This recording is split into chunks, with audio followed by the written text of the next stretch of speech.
G'day everyone, and welcome along to You Say I Draw, where every Saturday evening at 7 p.m. London, 2 p.m. New York, and a 6 a.m. City clock start in Sydney, Australia, we spend some time together drawing on Twitch, YouTube, and Facebook. You say what to draw in the chat, and I draw it. Today's theme is the year in review, and what a year it's been, so interpret that as you wish. If you stumbled across me and never seen me before, welcome. I'm an artist based in London, England. I'm on all social media. Best place is to check out my website, mattelder.com, and subscribe to be alerted of any new content or my artwork and when I stream, which is what you can currently see on the screen at the moment. This show is sponsored by McCasson.com Holiday Homes, just 75 minutes east of London, UK. Great for a holiday, staycation, or a weekend getaway from the city. High-spec apartments with lots of great restaurants and bars in the area, and also a Lego wall. Visit McCasson.com for more details, and you can see some images of the properties on the screen at the moment. My streams are drama-free zones with family-friendly content, so please be respectful in the chat. No bullying, or triggering, or profanity. And if you like what you see, don't be afraid to hit that thumbs up button and or subscribe to the channel. Always greatly appreciated. And let's see now. What else? Just making sure I've covered everything off. And change the... Let's change the banner across. So now I've got this year's topic, year in review. So we've got that there. And also people have been asking about where they can get some of the sketches from the art streams. If you go to my website, mattelder.com/shop, it will have some of the items for sale. It's the info is on the ticker tape going across the bottom as well. It's still under construction, something definitely want to get on top of in the new year. But also, too, feel free to drop me a DM for any of those as well. I think now I've covered all the formalities. Hopefully people can hear me. I did watch back part of the stream last week and noticed that there was a slight delay. So if you can hear me, just give a thumbs up or something like that in the chat. And we will stop sharing the screen and come into our wonderful drawing area. I just quickly have a look and see. There's been a few people in already. Juan, great to have you along. And Crystal, yep, I got some of your suggestions already. Thanks for that. Tweety MX, great to have you in. I think it's been a while. And also got Molly Smith, suggestion there, which is the Queen trying to draft her 2020 Christmas dress. Yeah, I can imagine the first draft. That's a good suggestion, actually. Let's see now. I'll just make note of that. So, Queen's first draft.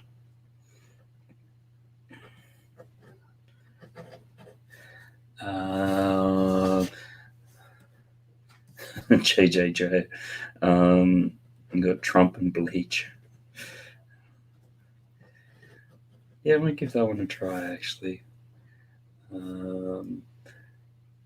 Because I think the last caricature I did last week of whatever Boris Johnson, that seemed to go down quite well, at least with some people. Always dangerous with some of the political ones. But, hello to Sarah Starbricks. Great to have you in. Always good to have you stopping by. Obviously saw your stream Christmas Eve and then caught up with you guys yesterday on Greg's channel stream. And hope that you guys have managed to catch a bit of sleep. I think you're functioning off about 4 hours sleep or something crazy like that. And Just Build It, welcome along. Thanks for confirming that you can hear me, Sarah, and Just Build It. Cool. So yeah, if you guys want to make any suggestions for what we're doing year in review. Did I have... where's this thing? A few bits. Yeah, I still had one left over from last week. Good.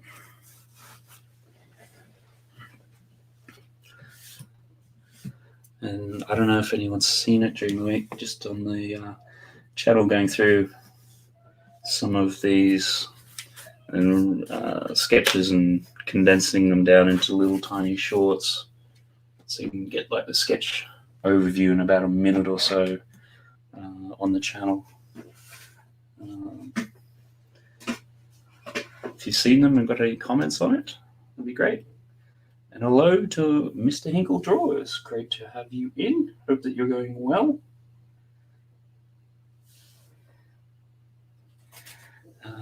I guess the other thing we need to turn on is a little bit of background music. It's the sort of thing I always want to update the music, and then like you get within a couple minutes of the stream, it's like, still haven't done that again. No.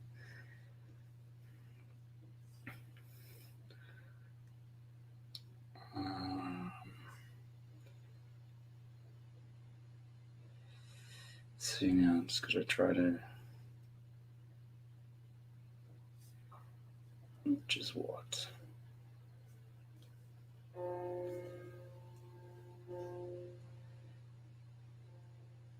Let's try to get the right in a playlist at one stage. Whether or not that still works, who knows? No, that was just of the Christmas ones.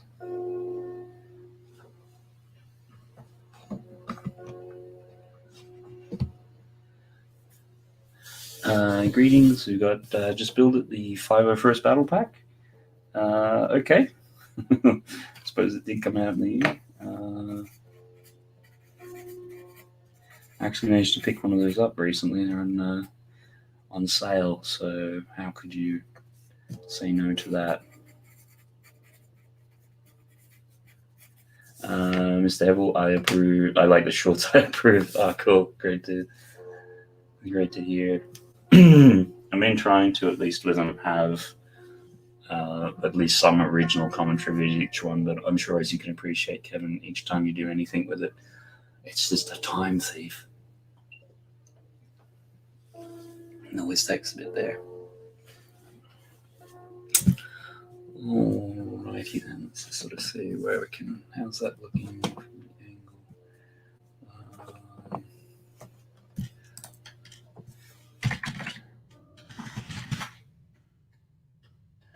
And I had another suggestion. I think we'll just get it over and done with.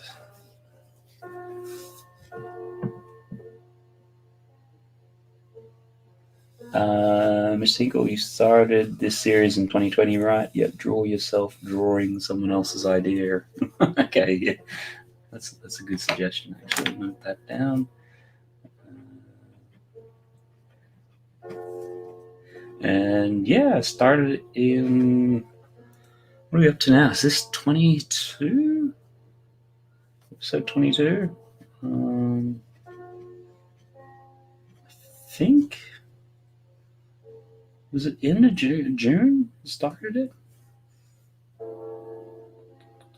Maybe it was July. I'm just trying to remember.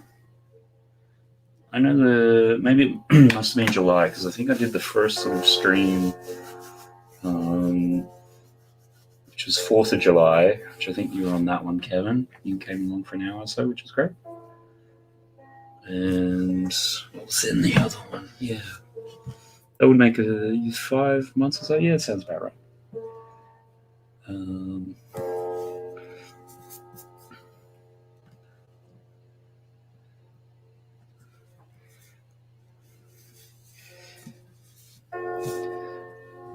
Let's see, just can I get it's sitting there. So.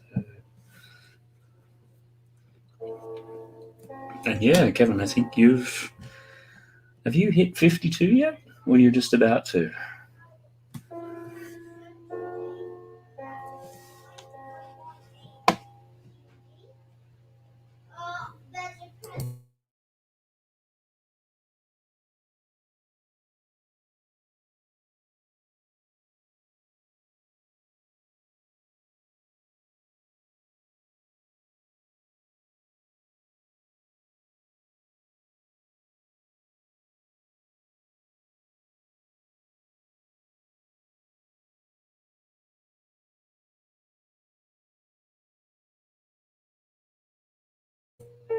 Okay, just a slight little momentary issue.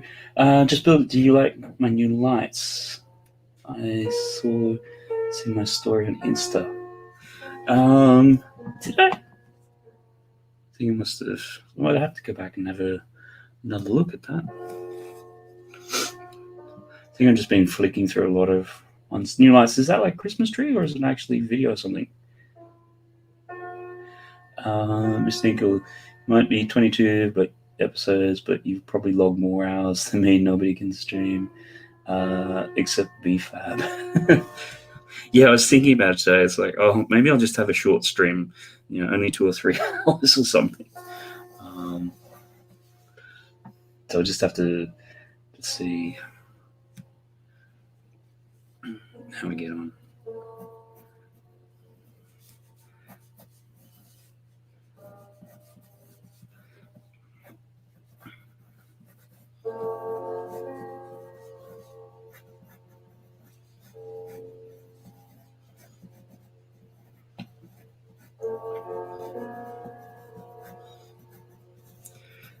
But yeah, I was having a flick through some of those original ones.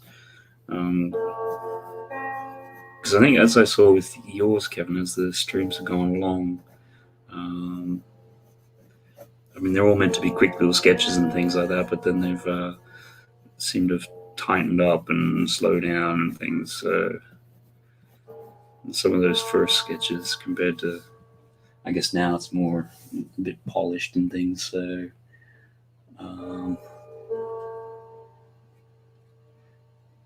Mr. Eagle, I swear every time you say that I'll be shorter, I check back and it's 6+ hours. Yeah, I know, it's always one of those things.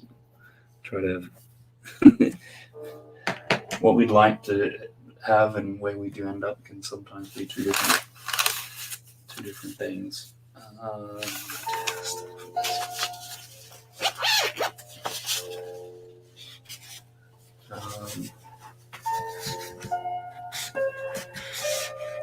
Because Kevin, you're obviously doing a bit of a recap on your one later on. How many hours until that starts? Is it about 3 hours? Maybe it's only 2. Anyhow.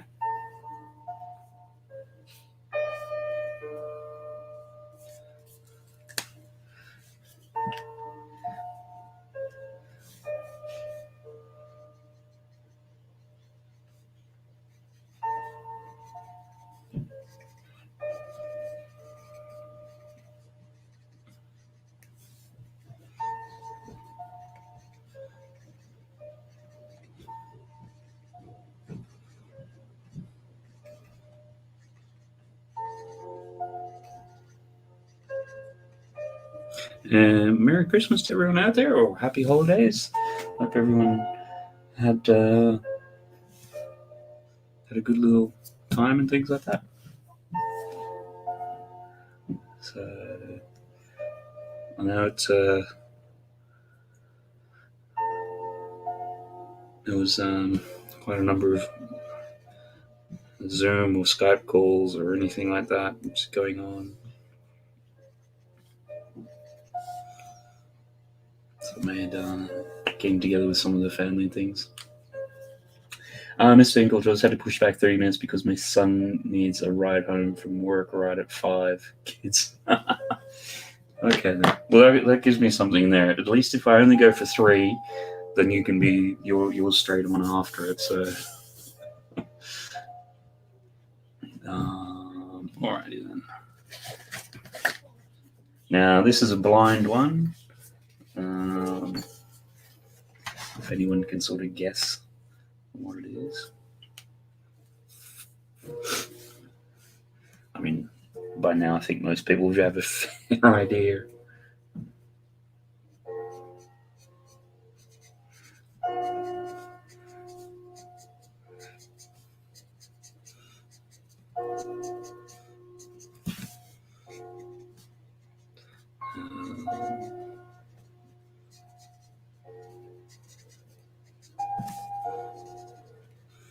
Yeah, and we also have another mutual friend, Funny Figs, Ray, who started doing some streams as well. I don't think he's doing one tomorrow, but I think he's doing one on the 3rd. 3rd of January on his channel, so that should be Sunday.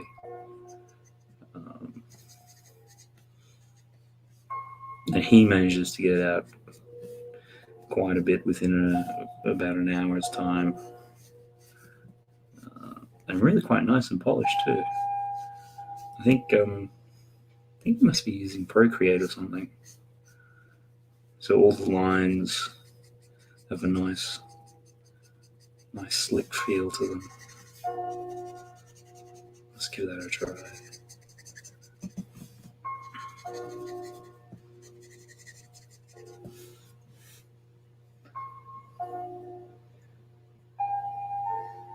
Don't cut really on my account. I don't want to break the elder flow of 5 to 6 hours.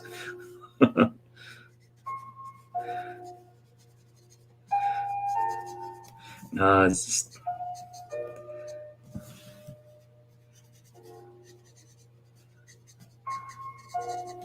I think just last couple of days just having a bit of a, I wouldn't say a detox from social.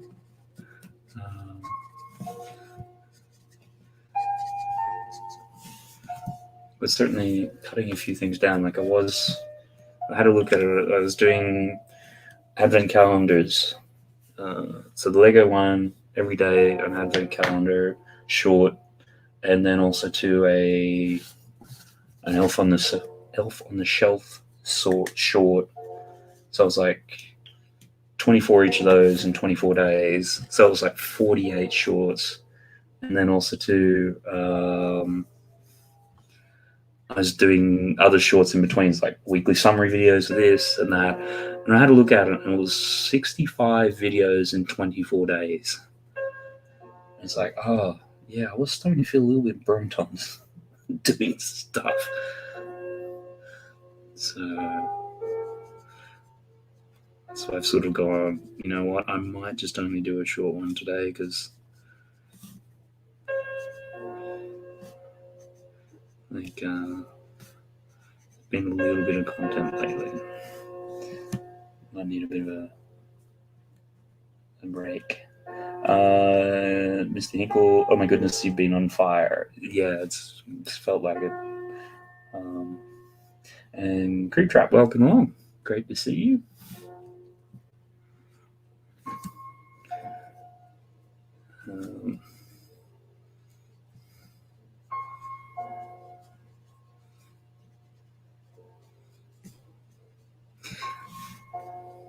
Because I think we've spoken occasionally, Kevin, sort of, for me, if I do 5 or 6 hours, it usually means I'm not finishing until midnight or 1 a.m. And then it takes a good hour or half hour just to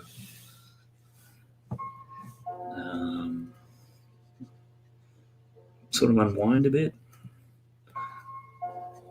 So then if you're not going to bed till like 2:30,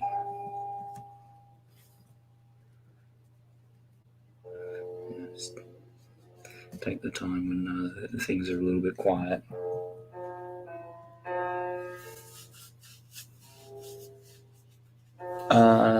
Creep Trap, can you draw my avatar from Among Us? You mean the one with the Santa hat on? Is that what you mean, or just a normal one?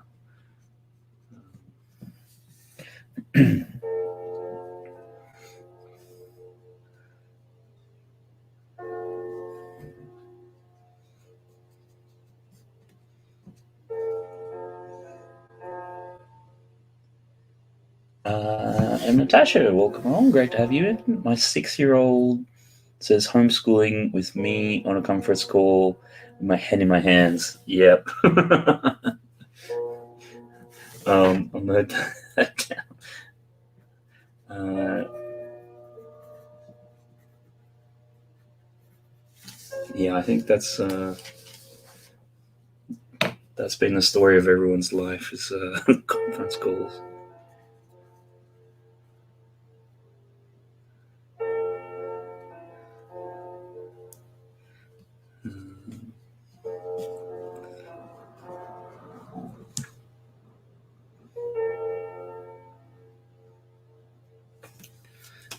and just hit that with a bit of a darker blue all round.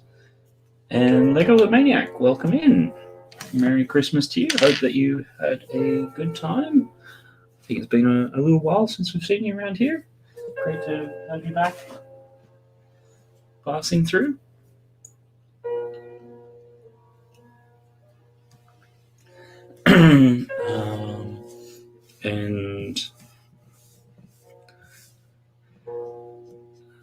Today's topic, year in review. So it's whatever you can think of in terms of your year or things that have happened, current events, however you wish to interpret it. Excuse me. Mr. Inkle, you storing to 2 places. I didn't see that comment about homeschooling. Okay, that's interesting to know that didn't appear there. Yeah, actually streaming to 3, allegedly. Also streaming to Twitch, and the other one is Facebook. So that was a comment which actually came out of Facebook. Maybe I should just put that out. Yeah, that was the previous comment which came up.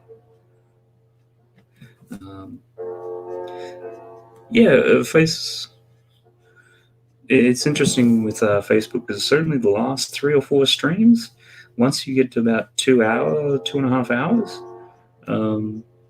it just comes up that there's been an error or something or other, and it cuts the Facebook stream off. So I don't know what's happening with that. It used to be fine. Like I could merrily do 5-6 hour streams. Either that or they figured it out with the bandwidth issue and just going, you know what? We are not going to store 5 or 6 hours of your stream. We'll cut you off at 2.5. That's plenty.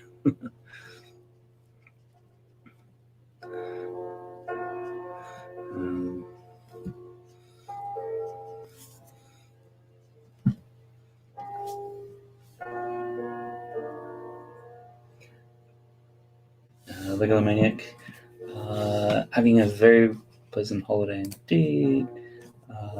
Stayed at home and not gone anywhere has been very nice. Yeah, it's like one of those quiet little Christmases as such. Although something tells me that the amount of cooking people have done, like if you think about it, you have a get together and one sort of household might cook, or you have multiple people helping out, as opposed to this year if you're at home and doing a whole family meal with one person, one cook.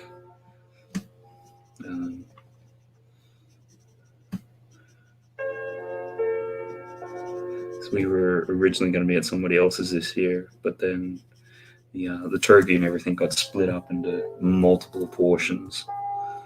And even then, it's just like, right, there's turkey. Yeah. There's enough here, like, to last a week.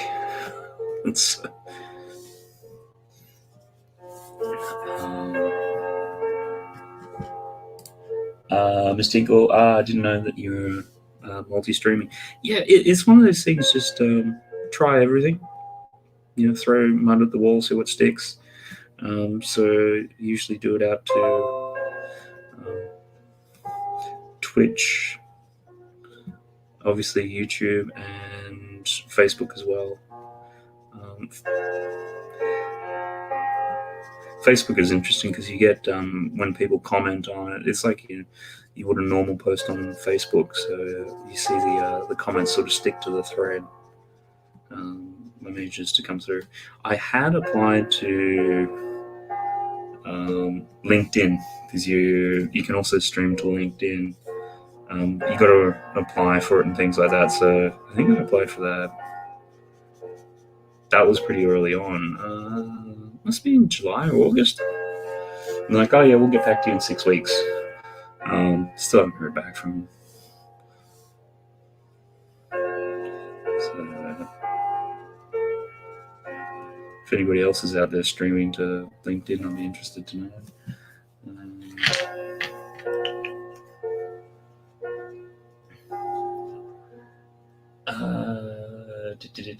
Just followed on Twitch. Thanks for that. Appreciate that. Lego Maniac, not being much online, just happened to be on the computer now and said you were live. Oh, cool. So you got a notification from somewhere. Just out of interest, Lego Maniac, where did the notification come from? Was that a Twitter one? Because I see you a lot on Twitter. I tend to see a little lurk on Twitter. Creep Trap, by the way, the first video I made took 2 hours and the second took 4 hours to edit. Yeah, Creep Trap's just been doing no, it was Just Build It who started doing some videos as well. But yeah, editing takes forever. I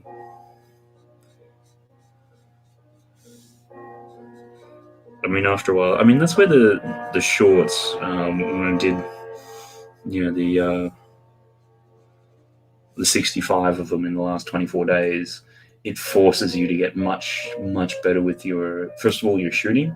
So knowing exactly what you want and shooting it and getting it exactly spot on, or not being too precious about it. So there is less editing, or if you're doing a take and it's not 100% spot on, like if it's 98% spot on, it's like, you know what? If I have to reshoot that, it's going to create another 5 or 10 minutes editing it. So I think I'll just give it a miss. By the way, what did everyone get for Christmas? Yeah, that'd be an interesting one. I sort of was sort of the Christmas stuff. Obviously, we have a lot of sales in the UK, Black Friday, and everything around, Black Friday, Cyber Monday. So sometimes I just consider what we get out of that to sort of be a bit of Christmas. Then also too, we are hopefully at some stage in the future going to be rebuilding our house. So it's all right. We'll just save for that.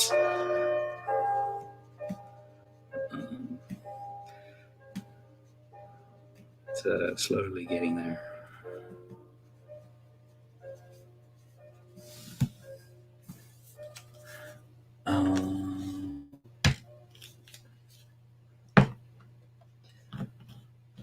Mr. Equal Draws, oh yes, I've eaten more on my birthday and Christmas than the past 2 months. Yes, and happy birthday again, Mr. Equal Draws. Yours was, I think, the 24th, your birthday, and then Christmas next day. So there's always that, oh, here's your Christmas and birthday combined together. And it's like, no, they're on 2 separate days, 2 separate lots of presents. Yeah, and there's even more on your birthday and Christmas in the past 2 months. To be fair, though, you've lost a lot of weight and been dieting. So, group chat, never knew Facebook could stream. Yeah, it somehow plugs into their live feature. Mr. Tinkle, I threw away a ton of leftovers today. I had fun for 2 days and need to get back on the diet. Got to get a house or keep eating it. Yeah, I saw it. There was a great little joke which came across a meme. What was it? Barbie after lockdown or something or other, and had the plastic bowl with rolls of fat and everything. Just Bill, I just came back from Aqua Mike's stream. Who's Aqua Mike? Let us know. Lego Maniac, no notification just showed up in the subscription feed. Okay, cool. At least that's working then. Half the times they're not there. Creep Trap, yeah, the fun bit is making the video and I hate editing. Yeah, I find if I shoot the video, if I don't edit it within a couple of days of shooting it, you start to lose track of what the footage was or the through line story, and it makes the editing much more difficult to pick up a month or 2 later. Yeah, and your Among Us builds videos, yeah, it takes a fair while, particularly if you're combining screenshots and voiceovers and commentary and da-da-da-da-da. Yep, that's how it's always been. Mr. Equal Draws.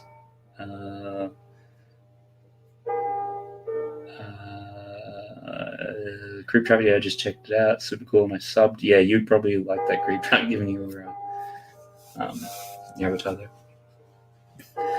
So, starting off, year in review. I mean, how little year that has been, of course, the COVID year. To start off with one of the COVID new hard thingies. Let's face it, a year ago, we would never seen, one of these sorts of little COVID-y like. What do they call it? It's not so much an adenovirus. Yeah.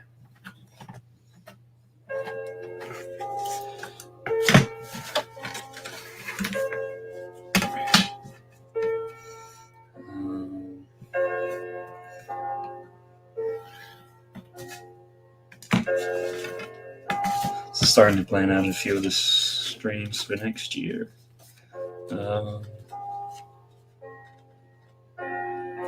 So we'll have the first one of the new year be on Saturday the 2nd of January. We've got a fair idea of what I want to do for that one, just got to confirm that. And then start thinking about the next ones in January. Feels like I've been in the Christmas streams for quite some time now, so... Creep Trap, I actually couldn't believe I got 48 views on my first video. That's awesome. Yeah, I know the first couple of videos I put out was like getting like 1 or 2 views a day. Like, woohoo!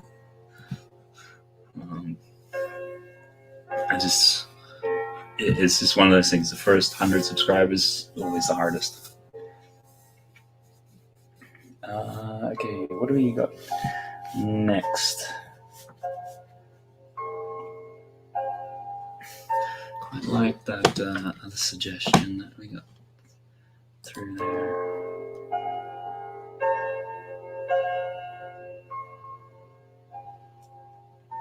Just build it. Today's a very sad day. Let's all take a moment to appreciate all the hard work I put into Among Us mock. All the pieces RIP my Among Us mock. I need pieces for another mock. 2020. Have you put any up? Just build it. Some photos or something on Instagram or somewhere. Just a couple of quick little ones for our Elf on the Shelf. Because the biggest thing is just trying to get the dome head right.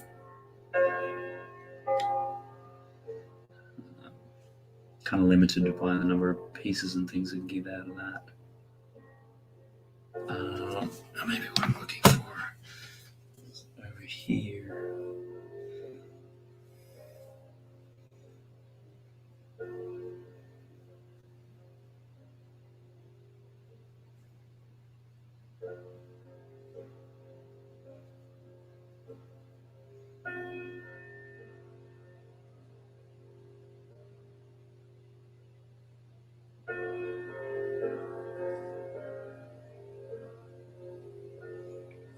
I see that. Maybe that was.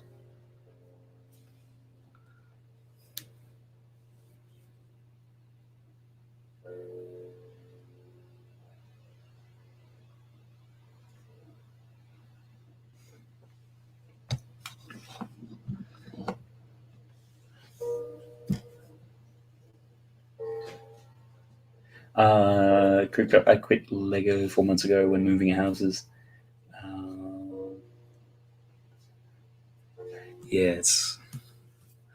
I've almost been tempted to next year to make it a point that anything I do would be more alternate builds for things I've already got. And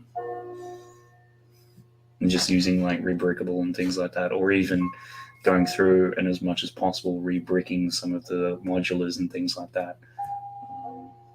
So to have a lot of those pieces and things. So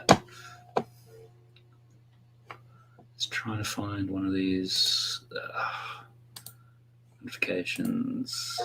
This.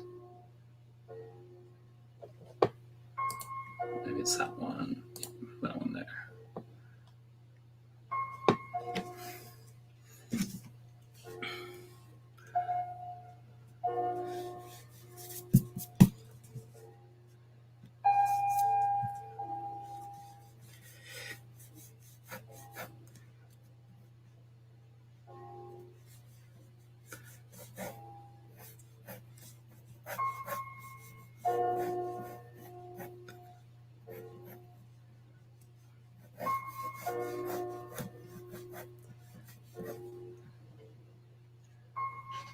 Crypto, I keep trying to do mocks, but I keep failing.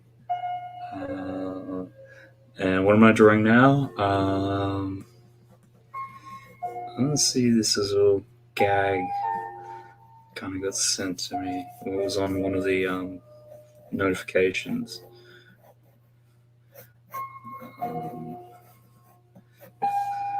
Probably funny if I just actually have the drawing done rather than try to describe it. Definitely related to this year. It was interesting because somebody sent me like a year in review of things for this year, because I can remember everyone complaining about how horrible 2019 was and how they're glad to be out of it. And then like the first 3 or 4 months of this year, before COVID became a real thing, like the Australians had horrendous bushfires which burnt out a tremendous area. And then I think a month later, the Californians then had the same issue with their really bad forest fires, and I think there's some earthquakes and all the rest of it.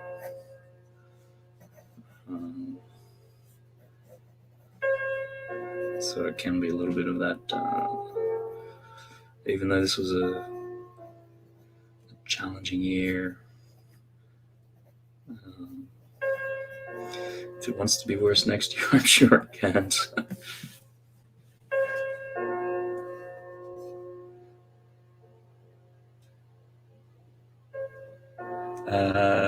Draw the Just Build It logo. That's something that happened in 2020. Is that that sort of J sort of Tetris-y piece? I don't know how you describe it. So every year people say it's the worst year. This is going to be the worst year. Repeats 12 months. Yeah.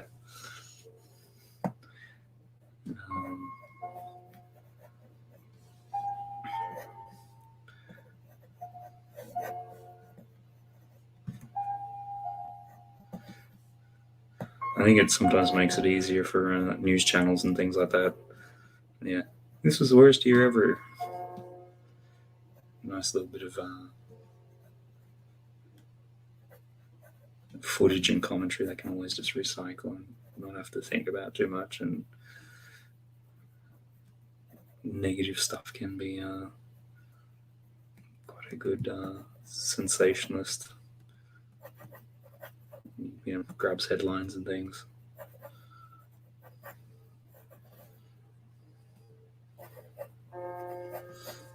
Because something I was reading about recently, somebody doing opinion piece about clickbait and things like that, like titles and things like that. And then as they point out in the article, it's like, yeah, before the internet, newspapers had this down to a fine art and have been doing it for hundreds of years. Like, why is it then all of a sudden when you do it on the internet,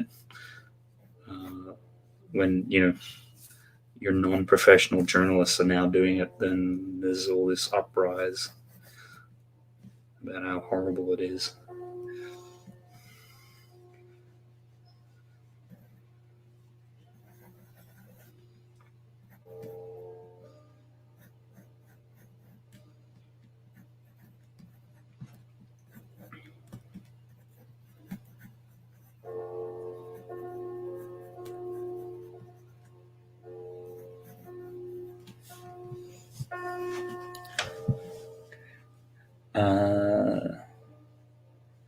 Grip trap drawer, my Among character, purple color, dumb sticky note, gentleman outfit, mini crewmate, kind of nice thing that happened, brought people together, I guess.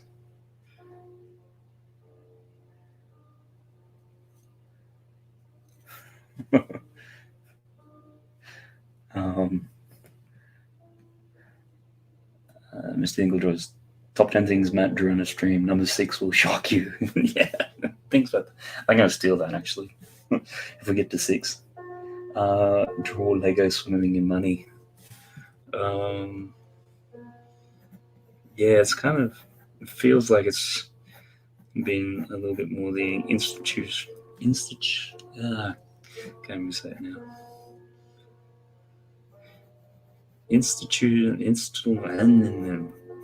I'm not going to even get it out now. Institutionalization of online shopping, which kind of defaults towards big corporations. Whether it's an Amazon or an eBay or your larger, I suppose in the States, it's probably going to be things like Walmart.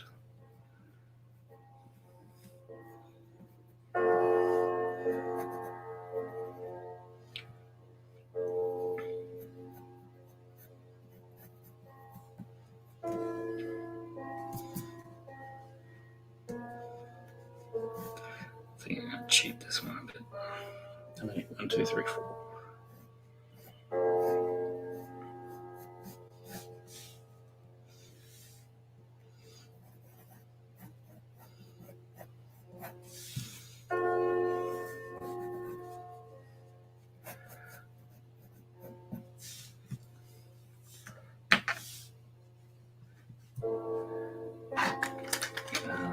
Where are we at?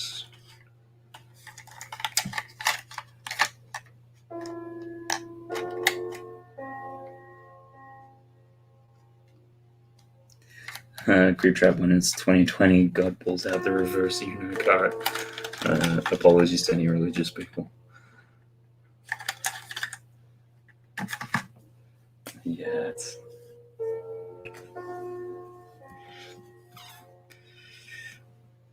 Yeah, I'll do it with this one.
Absolutely a little bit fire.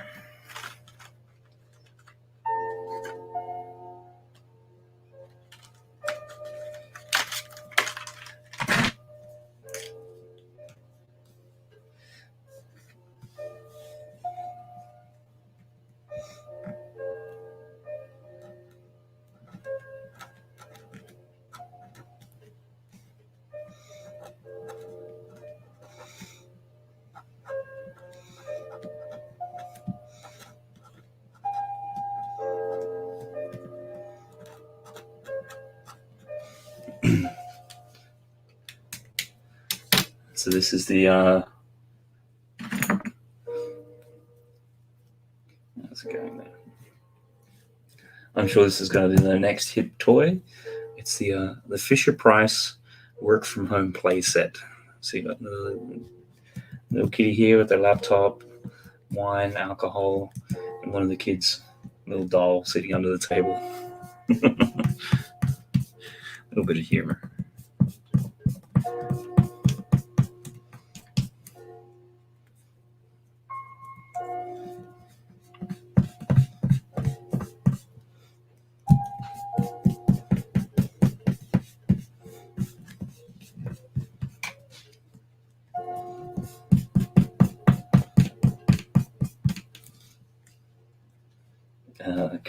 Cool art.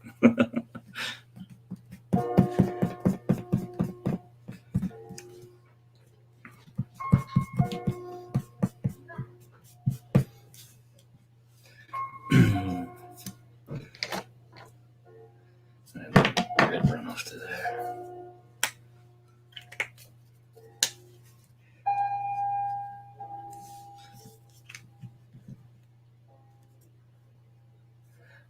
Guys, what's your favorite Christmas song?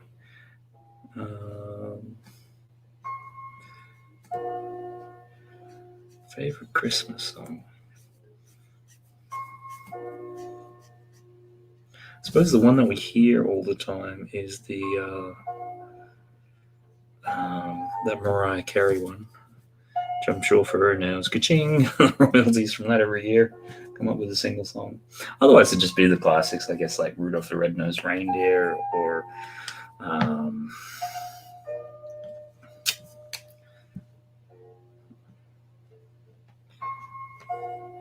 what else? Jingle Bells, any of those sorts of things. Mine is Last Christmas. Is that the George Michael one, or am I confusing it with something else? Actually, we need to have like a little team set up on the screen with all the different people in there.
Actually, let's quickly highlight.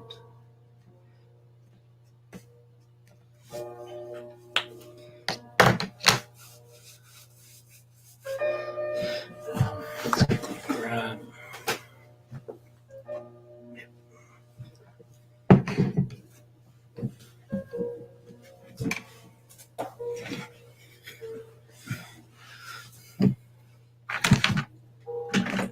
Trusty old wash of paint.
Welcome along, John Rosie. Hope that you are going well. Hope you had a good Christmas and festive season or holiday or whatever is most appropriate for you.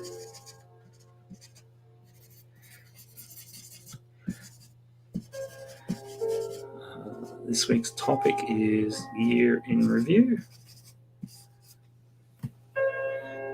So I'm calling it now. Next year's number one selling product is going to be the Fisher-Price work from home playset. You get your own bottle of wine, child to leave under the table while you go on conference call. Something for a little bit of fun.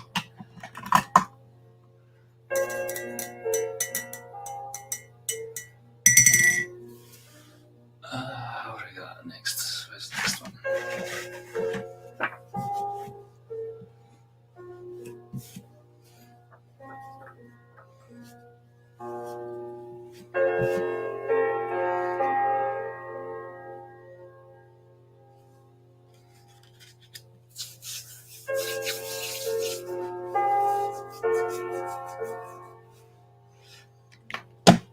Okay, I think I know where I want to go next.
Goatee YT, please draw a goat. Welcome along, Goatee YT. I think that's the first time seeing you around. Hope that you're well. Welcome along. Just doing sketches from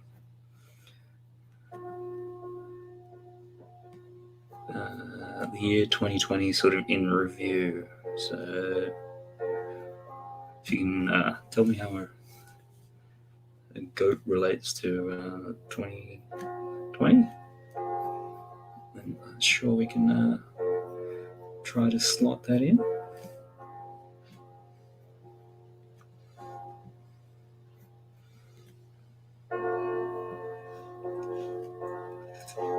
And how did you discover us on this fine evening, morning, afternoon, wherever you are in the world? Always great to have new people around. Discover the stream.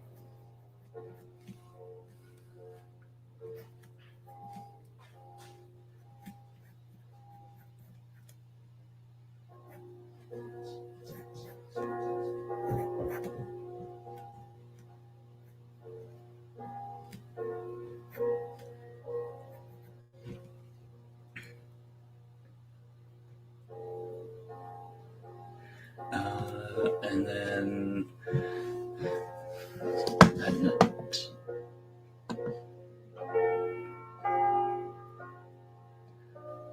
okay, they went through that village in the UK. Okay.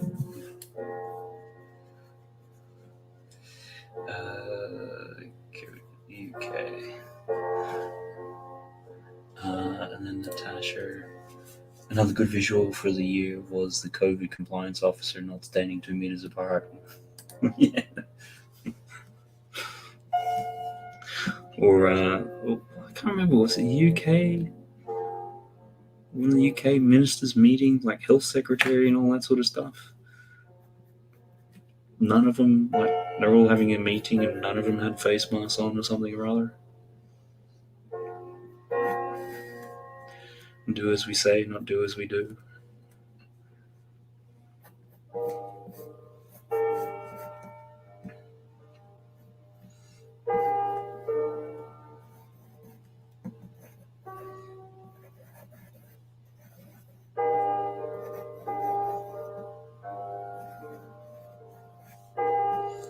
What was that, Dominic Cummings or whatever? He went for a drive for an hour in the countryside to make sure that his vision was working with his family in the car or something like that. It's just like, oh god.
Brixish, welcome along. Hope that you're well. You've had a good festive season, Christmas, happy holidays, whatever the important holidays for you at the moment.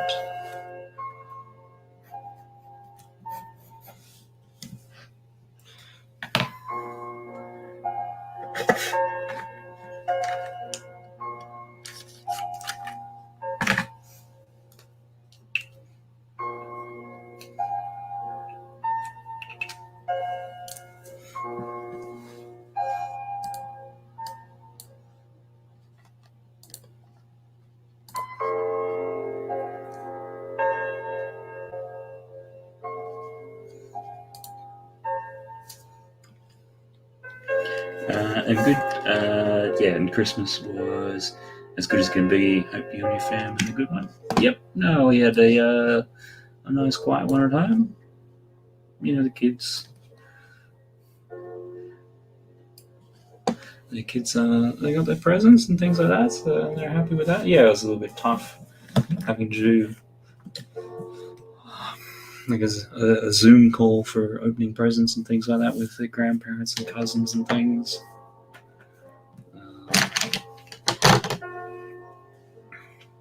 But I think they generally got there in the end.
How was your Boxing Day? Yeah, Boxing Day's been pretty good. Just kids had a bit of. It's going to sound horrible, but they had some homework and stuff. So, yesterday was kind of a day off, so I had to make sure that they keep on top of that. Which, that goes down like a lead balloon.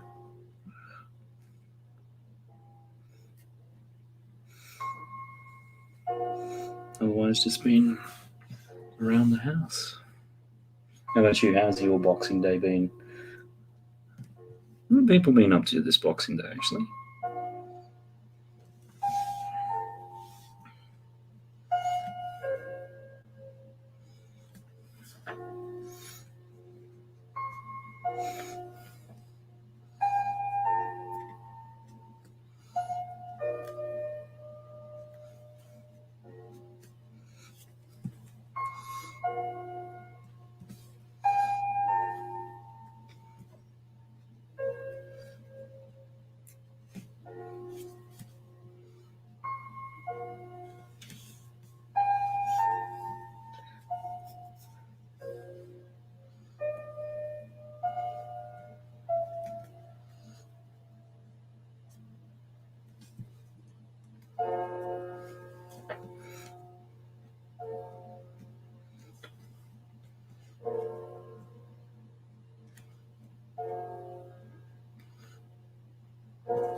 Go to UIT. My Boxing Day was good. Excellent.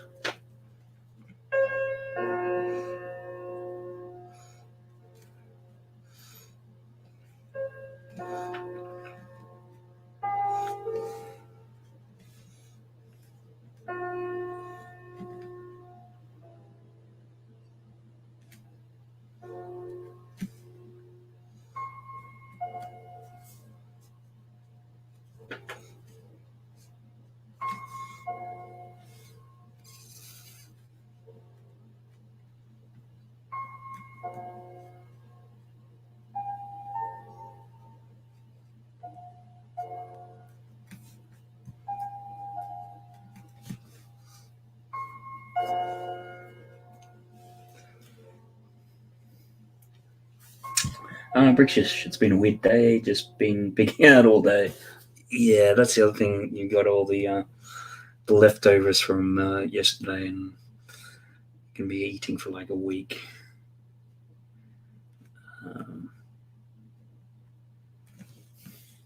Brett Spills, welcome along. Hopefully you're going well. How's your Christmas and Boxing Day been?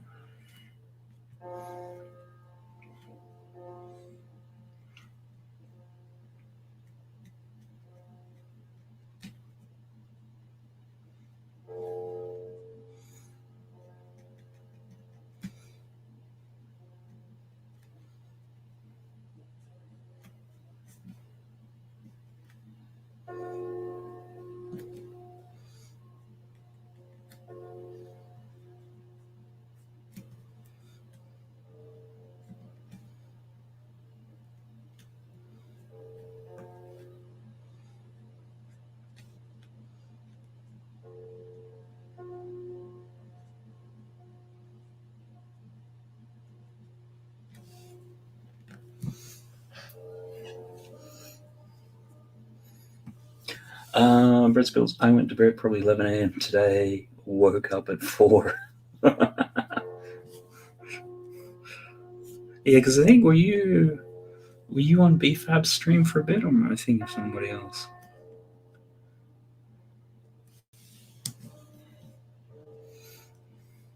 Sounds like you would have had a good sleep at least.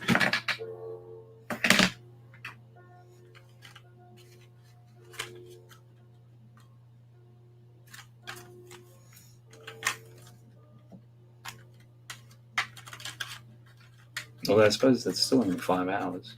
I'm not counting. Yeah.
Brett Spills, we had Christmas Day on Thursday. I was in the chat. I wasn't on the stream though. Okay, maybe that's why I'm getting that confused. So here, I think would have been the Queen's Speech draft originally.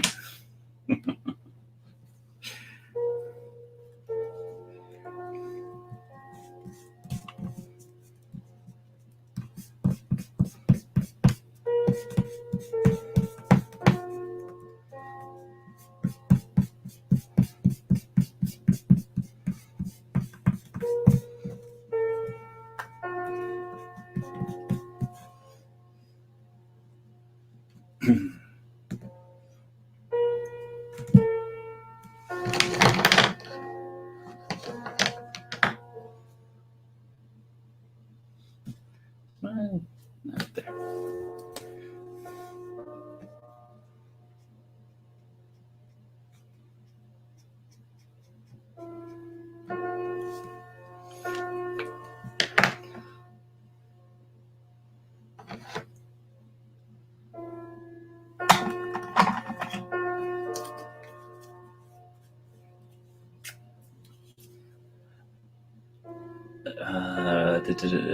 Welcome back, Creep Trap.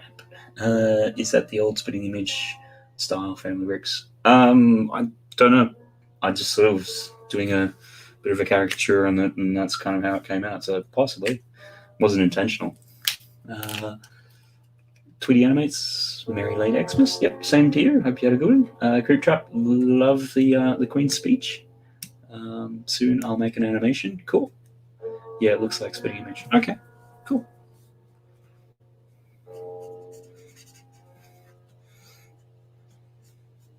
Yeah, it's a shame that when they did the recent version, it's on whatever channel it's on. Is it BritBox or something? I don't know. Don't get it. I'm not paying for the another streaming service. I mean, they've got excerpts of it on YouTube, which some of the ones I've seen have been quite funny, but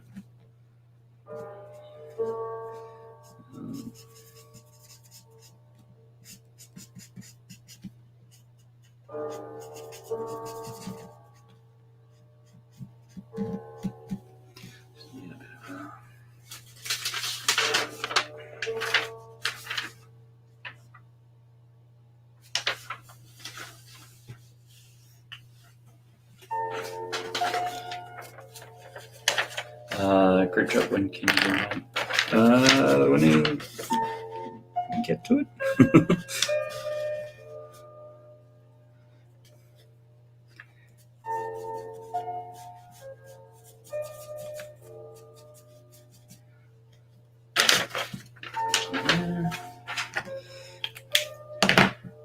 Where's that one here?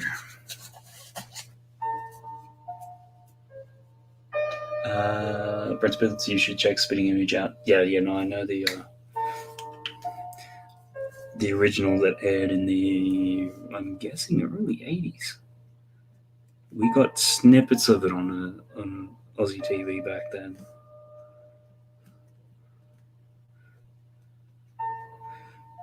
Then obviously with the joys of YouTube, you can catch up on some of the other ones.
Brett's Builds, drop you a DM on Insta. Okay, let me just have a quick look.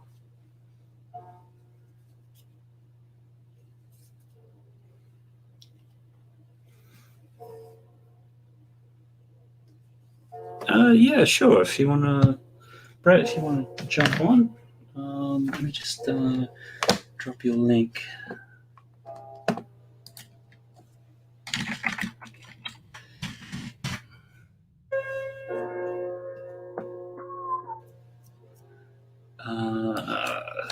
Just got to get into the right account. Bear with me for 1 sec.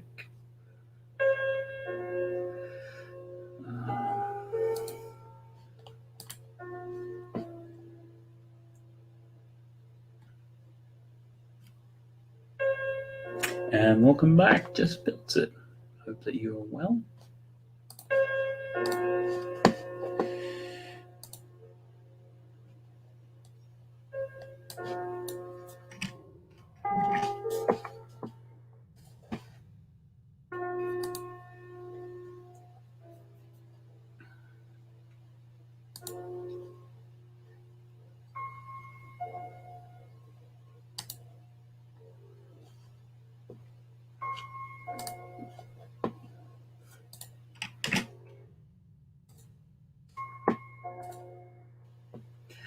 Just pop that through to you, Brett, if you want to jump on whenever.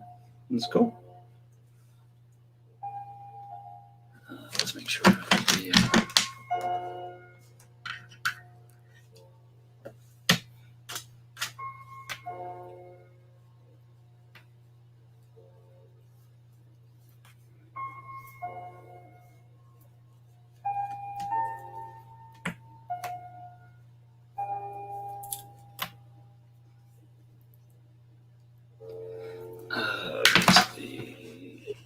Grab my headphones.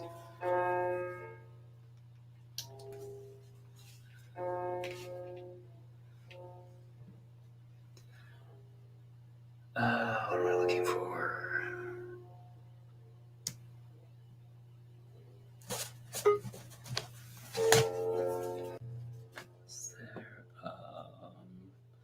Let me just double check I don't have that open.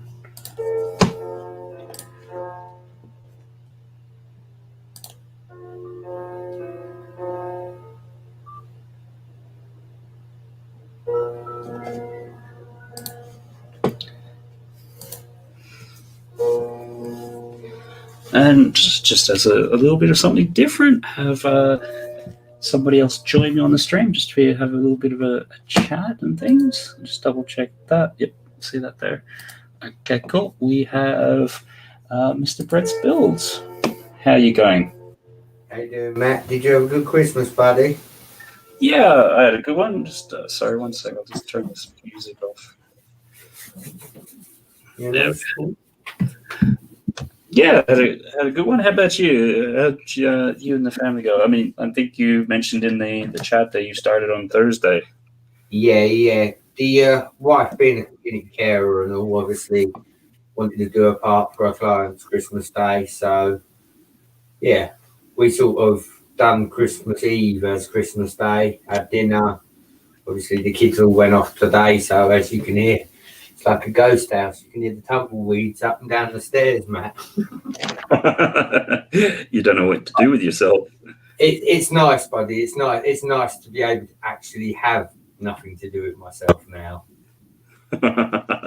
Your time is actually yours. Yeah. I stayed up last night. I was on for Hoosier for a bit. I see a few streams. I watched a little bit of BFAB, like you say, and ended up going to bed like this morning at some point. So yeah, obviously I'm wide awake now because I've had a little nap. But Yes. again, yeah. No, good to see you drawing, Matt. No, I appreciate that. No, it's always good to have you around, and you're one of the regulars that are always in the chat and things. So that's cool, and yeah, it's certainly this time of year, just being able to chat with people and things, particularly considering we're all locked up. Yeah. Not like there's many alternatives of what would you be doing otherwise? Well, Well, this is it. I mean, we won't even go into the fact that they're talking about closing the schools again. Yeah, I've certainly. Anytime. You know, it is. It's diabolical, man. The people in power need to make a decision and get on with it. I think that's the correct answer to do with all of what's going on. They need to get in control and deal with it. Yeah, it just feels like every time. I don't know. It's like, one step forward, two steps backwards. Exactly that. Bill Murray, Groundhog Day, isn't it? At least that was funny. Yeah, exactly. You know, at least he started beating the alarm clock up in different ways. But no, I mean, yeah, somebody needs to make a decision. Did you know, Matt, that I'm now supporting 2 cameras as well? Oh, you got 2 in there? Yeah, I think I saw on Greg's stream the other night. You were flicking between 1 or 2 of them, I think. Yeah. The other one's currently in the city. As you can see, we've got the back table, which you never ever see, Matt. And this is why I love having the 2 cameras, because I can back. Look at all the Harry Potter. You can tell I don't collect it. That was the wife, Matt. She used to collect it, but yeah, she lost interest, so kind of all got nominated in here. But yeah, it's all right saying that. I haven't got enough room. You know, I really don't want to have to do it, but I get the feeling in 2021 I'm going to have to break my own rule and put a shelf up. Yeah, do it.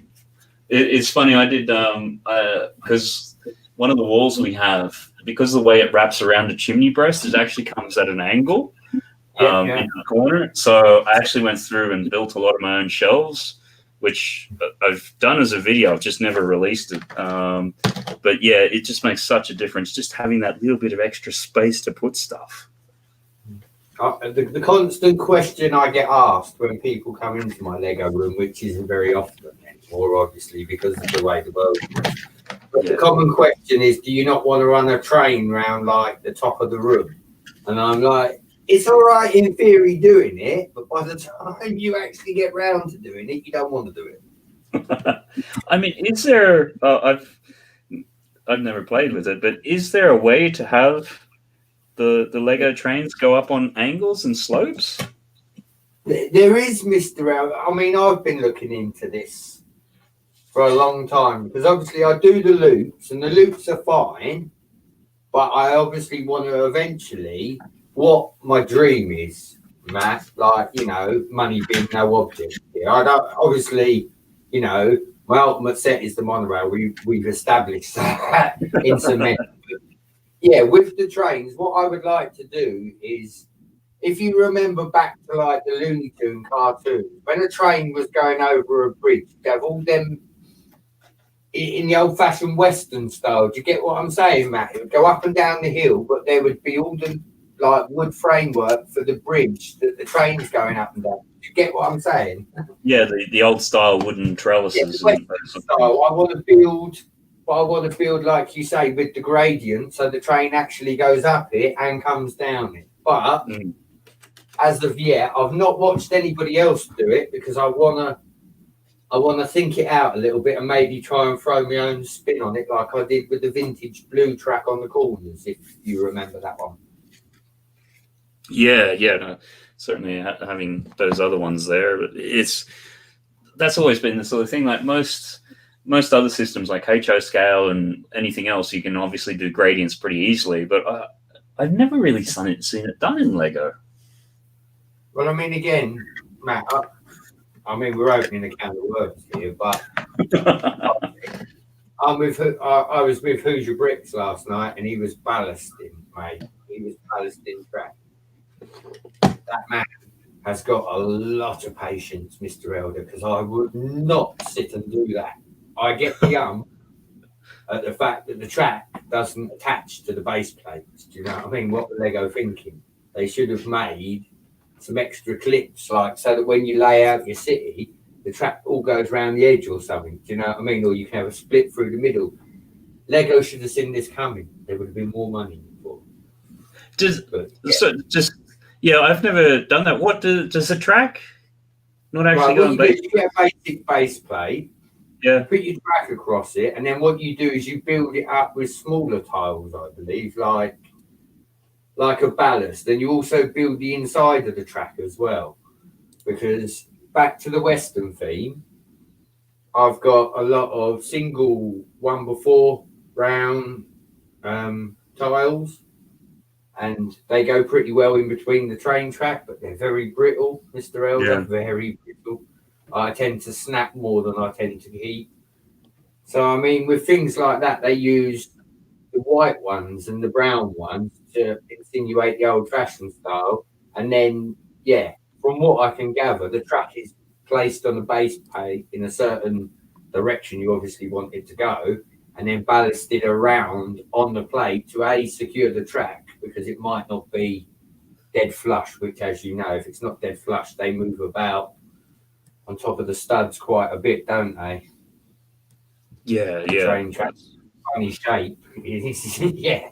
It's all hoo-ha. But no, like I say, money being no object, I do want to play with the gradient side of it and see if I can get some hill climbing trains. I don't even mind the experimentation, Matt, of the trial and error. If the train goes up and comes flying down and falls apart, it's Lego. It's not 10 grand's worth of Hornby train that's vintage collector super special edition. It's a bunch of bricks that will go back together and say, let's do it again. Let's do it again. This is kind of half the point of all of this. Yeah. But no. I mean, again, I didn't get no train stuff for Christmas, no track. But then with my trains and that, it's a constant thing. I can't always get something for trains because they're not cheap.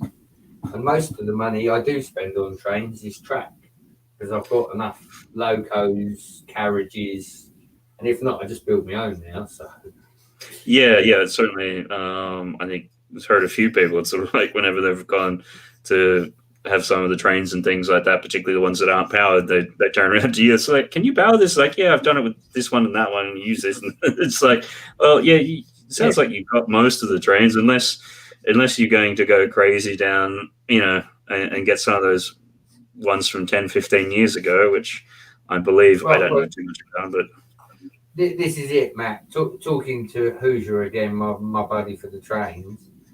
He's got the Santa Fe Flyer. That's about £400 or £500. The Flying Scotsman. Do you know what I mean? All the premium trains. The Merce train, the light blue and grey Merce train that Greg didn't even know existed.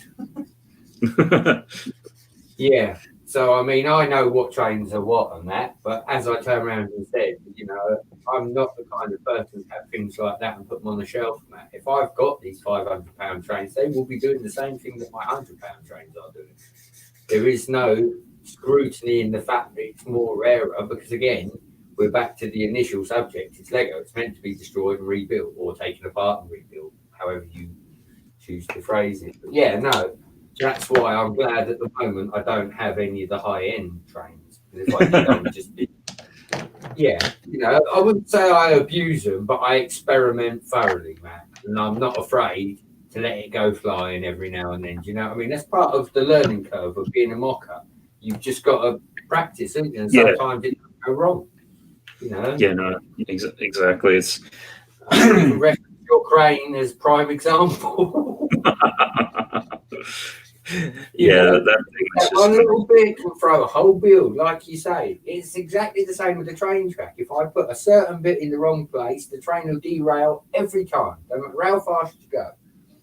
It's trial and error. That's what I love about the Lego. That's why when I got the trains, I went so mad. because you can do so much with it. Yeah, exactly that. I mean, I've never bought a train station, but I've built about 10, Matt, and I enjoy building them. It's fun. Do you know what I mean? Discovering new ways to build things that you didn't know you could build.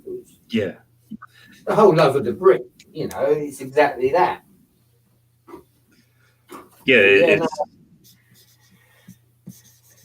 it's having all that stuff and being able to build it. And then I find, particularly once you've been playing around and doing your mocks and things like that, certainly when you go back and then building any other sort of, I guess, normal set, you pay a lot more attention to the techniques and things. Or if, they solve the problem that you ran into, it's like, oh, that's actually a really clever solution. Like, yes, and quite a few times. I mean, again, not trumpet blowing here, but me and brother Buckchop were talking when I got the hidden side train, and he'd had issues motoring it, Mr. Elder. And we were sitting chatting, and I showed him how I done mine. With that, he found the box, pulled the train out, and 2 minutes later, he's going around the track. It's just the love of the brick and the idea, isn't it? You know, a couple of heads get together and you can overcome like world hunger and everything. So they say, no, that is a joke, but yeah. You know, a couple of clever minds, and you know, he overcome it, and that's what it's about. It's finding, as you say, new ways. I suppose art's the same, isn't it? You've got to find different techniques and avenues to get the certain effects you want.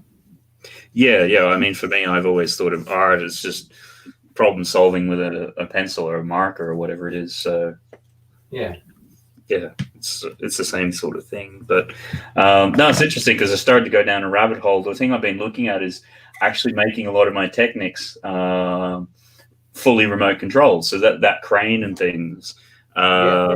Being able to do that, like, so it can drive around on its own and things like that. And, you start going into it. And of course you find crazy people who are just insane amounts of knowledge. And most of them are like, the way that they design a lot of the Technic stuff is actually, it's very inefficient and it's very that and that. And they basically rebuild most of it. Can I ask you, Mr. Elder, have you got into the gearbox theory yet? Yeah, well, starting to get into it because that crane, when having that one piece and how quickly that spun around, it sort of opened my eyes. It's like, hold on a minute here, because I've always thought that the motors and things have been underpowered, but I think it's probably got a lot less to do with that, a lot more to do with the fact that the design is just really inefficient and bad. I mean, again, I've got the same power functions that came with that crane, and I mean, again, I done the Ferris wheel. Sogo often speaks of how it spun round and spun up the room. Do you know what I mean? The new power functions motors, have got a bit more zoom in them, and I definitely think, and I've said it many a times, you do need to gear it down, because one day I will build a windmill, and if I just use my power functions motor for that, it'd be trying to take off the table, Matt. It's not funny. So you have to gear it down with these gearboxes and like cogs and sprockets and that. But again, this side of it has been a very long time for me since I messed with any of the Technic stuff, because I used to be a real Technic head. I had the Technic car back in the 90s, the big red one with white wheels, Oh, I can still remember my own face Christmas Day on that one, Mr. Elder. Do you know what I mean? Yeah. You've mentioned that before, and it's sort of like, each time it's like, oh, there's a little twinkle in the eye. Yeah. I mean, don't get me wrong, I've got one or two bad Technic sets here, but I didn't come back for Technic. I come back for the city building, which was what I wasn't able to afford as a child. As a child, everything was expensive. I was more focused on pirates than I was city back then. And I mean, again, Tech done it that day. He pulled the monorail bits out of the box, and he's pulling out the old-fashioned Blackbeard that's like £6 or £7 a figure, and it's like takes me straight back to my childhood, thinking I got like 10 of them lined up in my bedroom, Mr. Elder, the kid. Do you know what I mean? And it's like, who'd have thought all these things that you play with become worth so much money? Yeah, You said the cards and everything. You know, the battle cards, Magic the Gathering, Yu-Gi-Oh, things like that. Since lockdown, Mr. Elder, they've almost doubled in price. yeah, no, it's. I vaguely pay attention to that collectibles market. There's a really good YouTube channel if you ever get a chance. It's called Reserved Investments, and the guy on there is like he's basically a sort of collectibles dealer. So he deals with everything from antique coins to pop culture things, pop heads, all that sort of stuff, and just he really gives detailed breakdowns on the market and how everything's been changing since COVID and stuff like that. And yeah, some of those things. I mean, again, obviously everything's changed, but it's always changing, isn't it? Oh, pardon me. The price of Lego has fluctuated over the last year. It needs another year now to calm down, doesn't it? Well, I was thinking about that the other day. It's sort of like generally like because some people are sort of like, well, should we just get you something for Christmas? And it's like, well, no, not really, because I generally get it when it's in the sale or something. So it's almost objecting to like paying full price for stuff. Well, again, like you said, Mr. Elder, I'm hats off to you. Mrs. Brett worked Christmas Day just for that reason. Because before Christmas, I said to her, as you do, Mrs. Brett's out on her feet all day, and obviously I'm running around after the kids. And the old trainers on the feet were getting a bit long in the tooth. Now, I've had them a year. I've looked after them well. I've respected my shoes. And I said to her, we're going to need to get some trainers soon. This was just before Christmas. She's like, no, we don't. She's like, what we need to do is wait till about the first or second week in January and then go and get them. I was like, do you know what? Kudos to you, woman. Yep, all right then. And literally yesterday or the day before, we ordered our shoes. Yeah, it's much the same with clothing and stuff like that. It's sort of like, well, if you don't really need it, you just sort of wait until the sales come along, and then it's sort of like, okay, well, this is usually, the jacket's usually like £200 or something, and it's on sale for $35. Yeah. I mean, again, this year I learned something from the Lego community that I wasn't expecting to learn, Mr. Elder, and I think a lot of people did. And that's these Winter Village sets are actually very demanding, aren't they? Very well. The Winter Village sets that come out over Christmas. Yeah, no, I've seen them. I just not. Yeah. Well, I think now particularly like Lego has started to realize as a company, hey, wait a minute, we can have another basically line here that we just release around Christmas time and things like that, and people will collect them and go crazy. So, I mean, again, the key is going to be to collect it in the middle of summer when everyone's out on the beach. Yeah, it's largely forgotten about and things. Yeah, but I'm going to definitely, it's something that's coming to the radar now. And I mean, again, not for the collection so much, more for the Christmas side of things, I think, Mr. Elder. Like you say, that will be put in a separate tub that will only come out Christmas. I mean, again, everyone was saying like to me about, are you going to do a Christmas train? I was like, well, I've got 2 passenger trains and 2 cargo trains. I said, the train you want is a choo-choo train. I said, so I'm taking what's his name? So I said, yeah, taking requests on presents. So if anyone wants to buy one. No, they all went very quickly. But I was like, yeah, it's a totally different set to a normal train, isn't it? Because it's like the old-fashioned steam loco. So again, to be recreating it with high-speed passenger trains isn't going to happen. Yeah, no, exactly. So, I mean, who knows? Maybe next year I'll do a competition to see who can do the best Lego train around the Christmas tree, I've never done a competition, Mr. Elder, but I'm not shy of doing one, but I want to make it a competition that really gets people to think. I don't like giving away prizes on easy competitions. Does that make sense? If you're a Lego builder and you're going to enter my competition, you've got to have half a clue. I mean, you don't have to be a mock builder. Not everybody is. Some people purely love building the sets. I mean, some of the sets I enjoy the same. Even the wife, I'll give you this one. Even the wife said with the Harry Potter collection, she said the one thing you're not going to get rid of or take apart is the Hedwig, is it? I said, oh no. I said, you can keep that, darling. She's going to put it up in her toy cabinet as something that she thinks is exceptionally cool, made by Lego. So yeah, it just goes to show, doesn't it? It's the little things they bring out that have the biggest effect. Because yeah, out of probably nearly £1,000 worth of Harry Potter Lego, Mr. Elder, she wants to keep one thing. So yeah, and a lot of people have certainly really enjoyed that Hedwig build and things like that, and said it's one of their sort of favourite ones. The winging ocean, the wings for me made it that bit more. Do you know what I mean? The fact that they actually moved, you know, not being a Harry Potter person like I am, if the wings hadn't moved, I don't think I would have liked it as much as I do. It's the fact it's got that Technic gearing motion in it that they actually flap up and down, as Moto said before. Yeah, and I think that's why it sort of surprises me as a set, because I just sort of look at it and say, like, okay, well, you've got a basic gearing motion in there, and I suppose it's the sort of thing where it's been done simply enough that it makes it accessible to people who aren't like Technic heads. Yeah, exactly that. And it's not that all it takes, as they say, is a little toe in the pool before you get hooked, isn't it? So yeah, it's one of them. I mean, don't get me wrong, I'm not going to buy any cranes yet, Mr. Elder. You've definitely scarred me for life with them.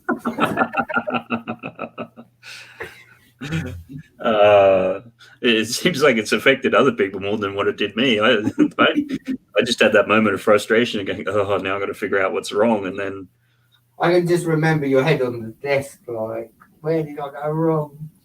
And the next thing, that thing swinging around and you sort of leaning back. Again, probably one of the funniest videos of 2020. I'll give you that.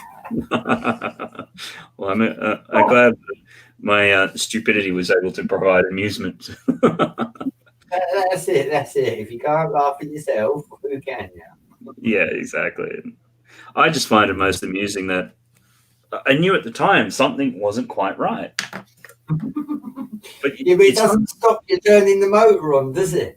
That's the trouble I have with the trains. As I go faster, it's like, oh, look, it's looking like it's going to fall off a little bit more. And that little bit more, it really doesn't need it. It doesn't need it at all. It's hanging on. But yeah, as a builder, you just have to do it to see where breaking point is, I suppose.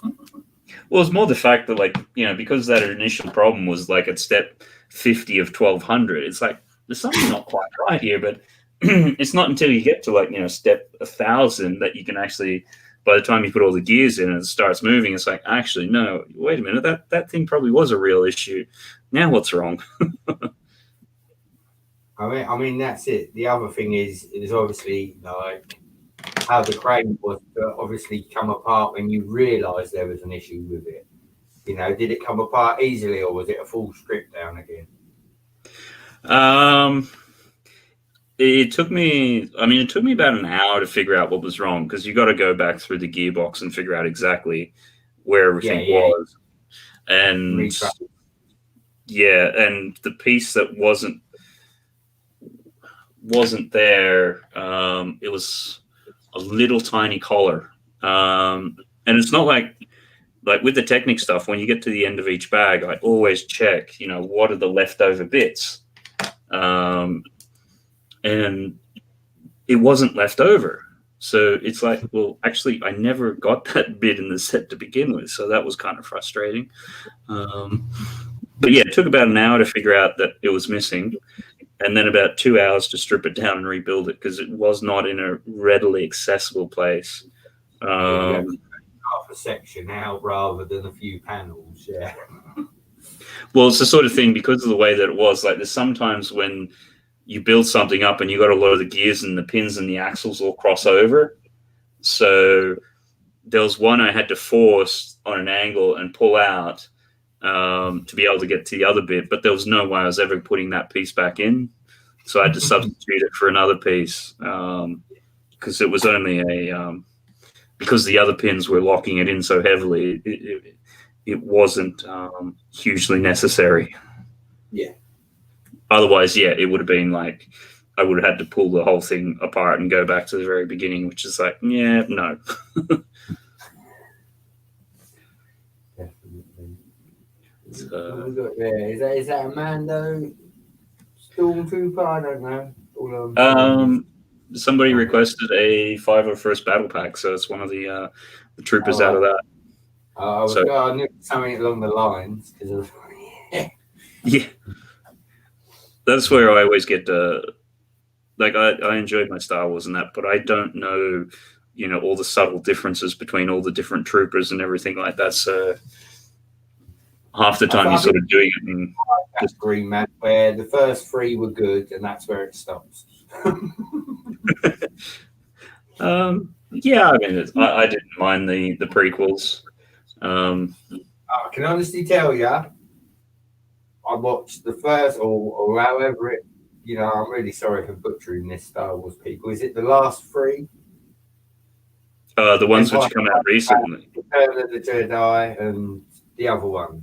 The 3 originals. The first one are the ones I've seen. Everything else since then, I've not watched any of it. I couldn't tell you any of it. Couldn't tell you all I know is Mandalorian is what everyone goes on about, and we've got Disney Plus, Matt. I don't watch none of it. I don't even watch the Disney Plus.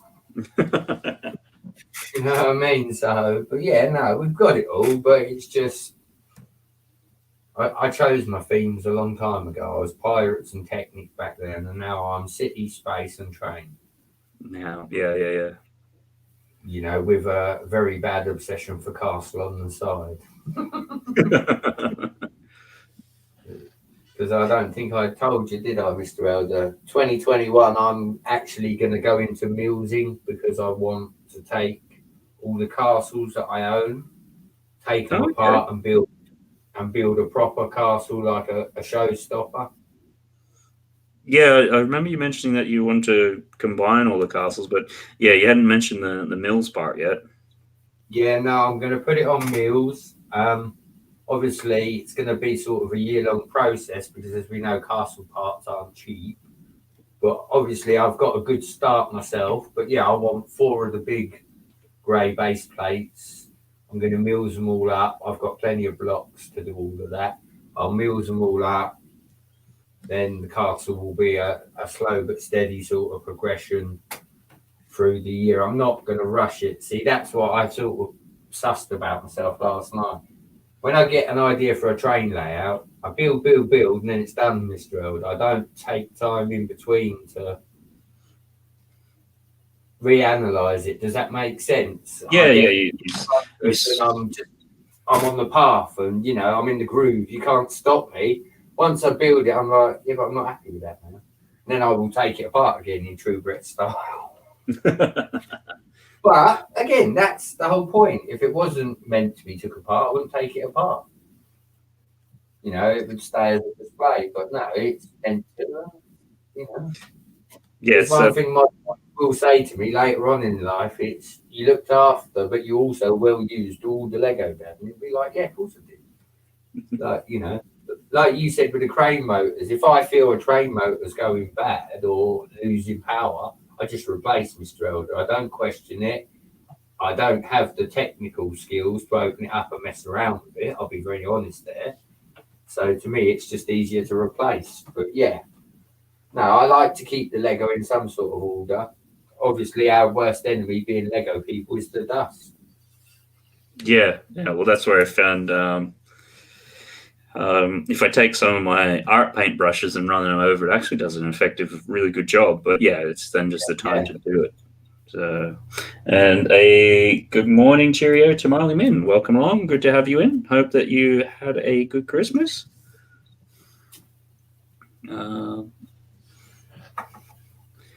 Yeah, I mean, the general thing with dust is just like, I mean, how do you deal with it? Well, can I give you the cheeky answer for the trains? You don't? Yeah. They still have Mr. Elder to get on the dust. To get dust on it. Yeah. But no, in regards to everything else, I mean, I've tried the microfiber cloths and that and all the rest of it. It isn't peachy, but yeah, I think, you know, just a cheap visit to like the Poundland or something, get a few paintbrushes and a little bit of time, and you can make anything look good again. I mean, obviously, Yeah. you know, I mean, on my vintage base plates, I try not to use totally soaked baby wipes because I don't want to destroy the vintageness of them. But at the same time, I don't like dirty marks on them when I buy them. So it's that fine line where you have to preserve like the vintage, but not leave all the muck on there as well. Yeah, there's certainly been some. Usually, like I get a lot of white bricks and things like that. Like if I'm ever mocking things or whatever, I just find getting white bricks is the best way to do it. And so I get a lot of that off Bricklink and things. And some of it will come like really heavily stained and everything. So I'll just be get the what is it? The hydrogen peroxide. Can only do it in summer because you need the sun. So you know give it a good bath in that and then let it sit out in the sun for a bit, and that really cleans it up and gets rid of a lot of that marks and stuff. But yeah, it's certainly if you're doing it with anything which had like, you know, the base plates with some of the road markings and things, is that, yeah, I'm not sure I'd be bleaching that stuff. No, that's where I get what I call a semi-dry baby wipe. It's still got the slightest hint of moisture, enough to take the dirt off, but not to take like the colour out. And I find it works a treat, Mr. Elder. I mean, it's not a tip or anything. It's just what I use because, as you know, we got kids and there's plenty of baby wipes. Yeah. I would like it dust free in here, but it will never happen. There's too much Lego spread out all over the place, you know. Yeah. It's, welcome along to Mutant. Sorry I'm late. Let's homework again. I'm here now. Yep, no, you've always got your homework, and I'm glad to see that you make that a priority to get it done, which is good. And other people just saying hi, and it's not morning for John, but it is for some people. So you're still at the stage where you've got baby wipes in the house. Oh yes. Last child, the baby, obviously, and yeah, we're just initiating potty training now. Okay. Yes. So, I mean, I will be honest, Mr. Elder, it's a little bit harder because the wife's not here as much to back me up, but it's something I've got to get my head into because, yeah, I've always been a very hands-on dad, but when it came to the potty training, that was never my area. Yeah, I could never really escape that. So yeah, I will get there somehow. Oh, How you doing? We got Cabbage Face in the chat, Mr. Elder. Yeah, I saw that. Welcome along, Cabbage. Hope you both had a great Christmas. Thanks very much. Hope you did as well. And I haven't managed to catch up on your Cabbage Seum that you were doing. Because I think you were doing that on Christmas Eve. Whereabouts are you up to with that? And yeah, no worry about that too.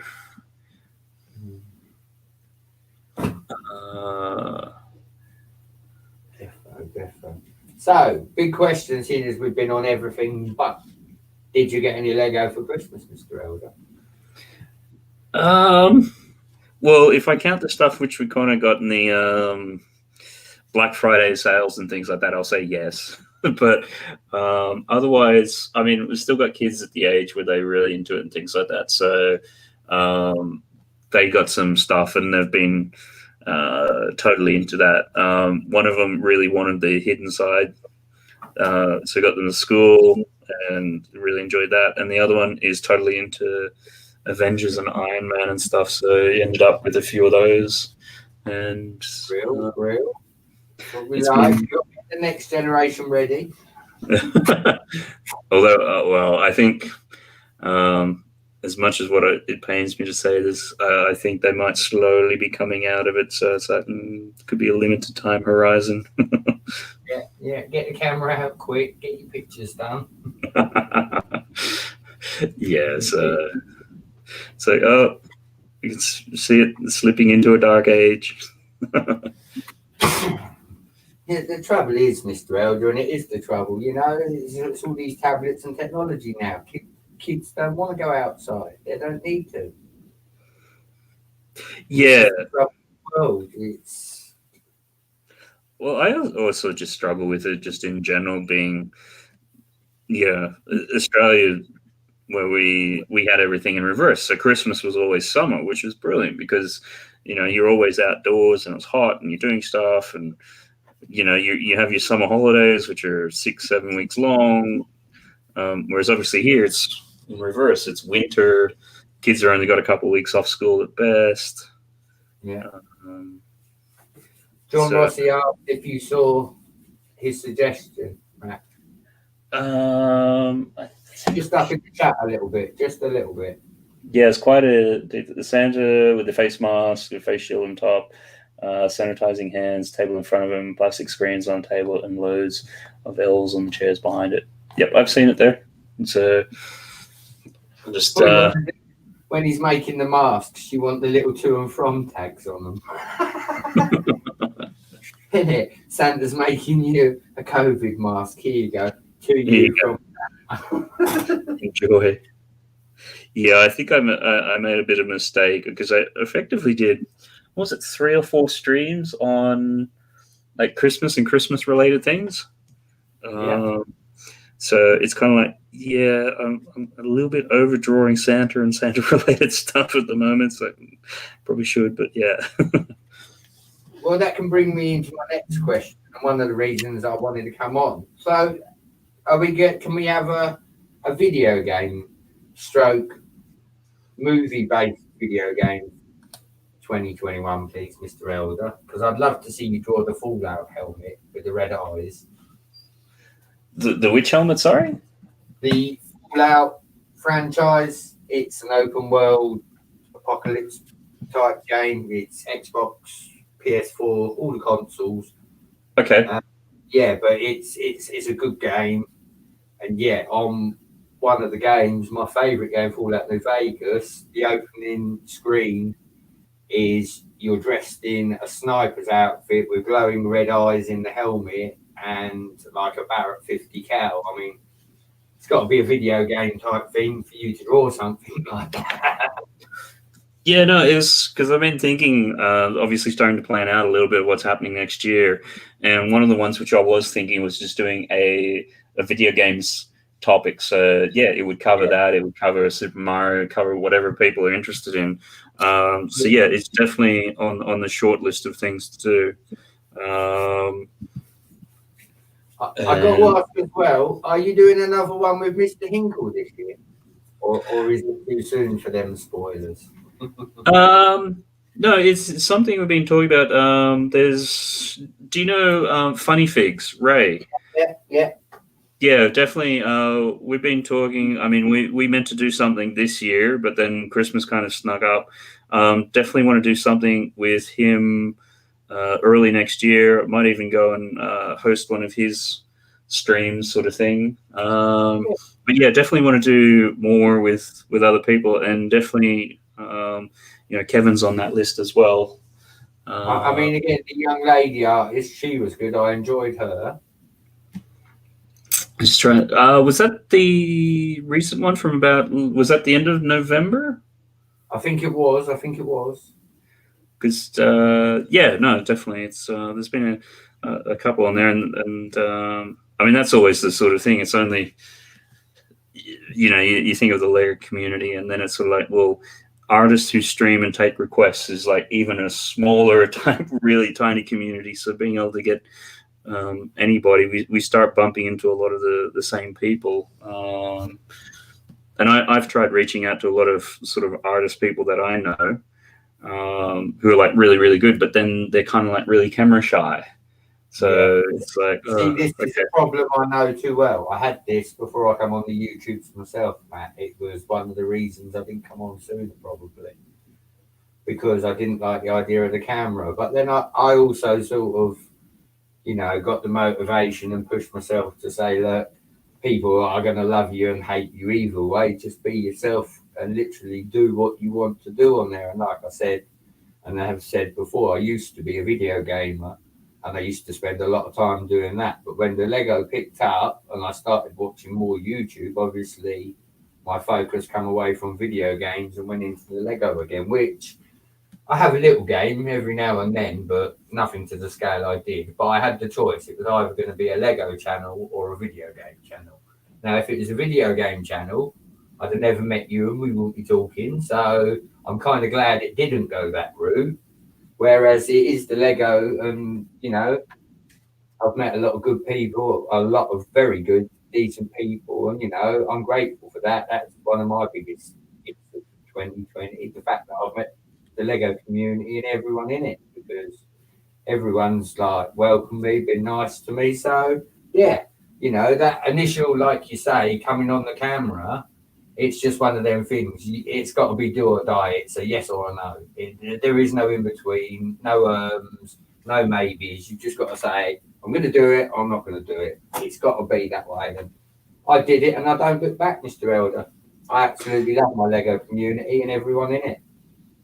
Yeah, no, it's much the same sort of thing. And I mean, particularly, with the way lockdown and everything has progressed and things like that, I think, you need to be able to at least talk to other people with common interests beyond work and things like that. Otherwise, you go a little bit mental and stir crazy. And but it's certainly talk to an adult, and then when the wife's home and you talk to the wife, you want to talk to somebody else because you're all talked out with the wife. It's a repeating circle, isn't it? The circle of life. You're always looking for somebody outside the flock to talk to about something different. Yeah. I mean, it's the sort of thing like there's only so much. There's only a small little threshold that the wife has for like Lego talk and things like that. So it's understandable. I start rolling as soon as I mention Lego because she's like, "What are you going to ask me for some?" And I'm like, "No, I'm just telling you about this at the moment." She's like, "Yeah, but you're telling me for a reason, aren't you?" And I'm like, It's got me to a T. Yeah, the conversations on Lego are now short. It's like, if I've been good, I get Lego. If I haven't, then I don't. It's that simple. Your wife has her own sort of naughty and nice list. Yeah. I mean, again, we haven't gone mad over Christmas because we went mad during the year with the Harry Potter stuff, and that will come out like, I've had the Hidden Side Castle, and they're not small sets either, are they? When you think that they're like, not for a medium-sized set. You're looking 80 to 100 for a medium-sized set nowadays. If you realistic. Yeah. Did you end up with the Hidden Side School? Matt, I had the school the day it was released, season 1 Hidden Side. I've got the school actually behind me on the floor in bits. I was going to take it apart and use the parts. Class or something else. Yeah, like it's the school was good. The only things I missed out on was the fire truck, a few of the smaller ones.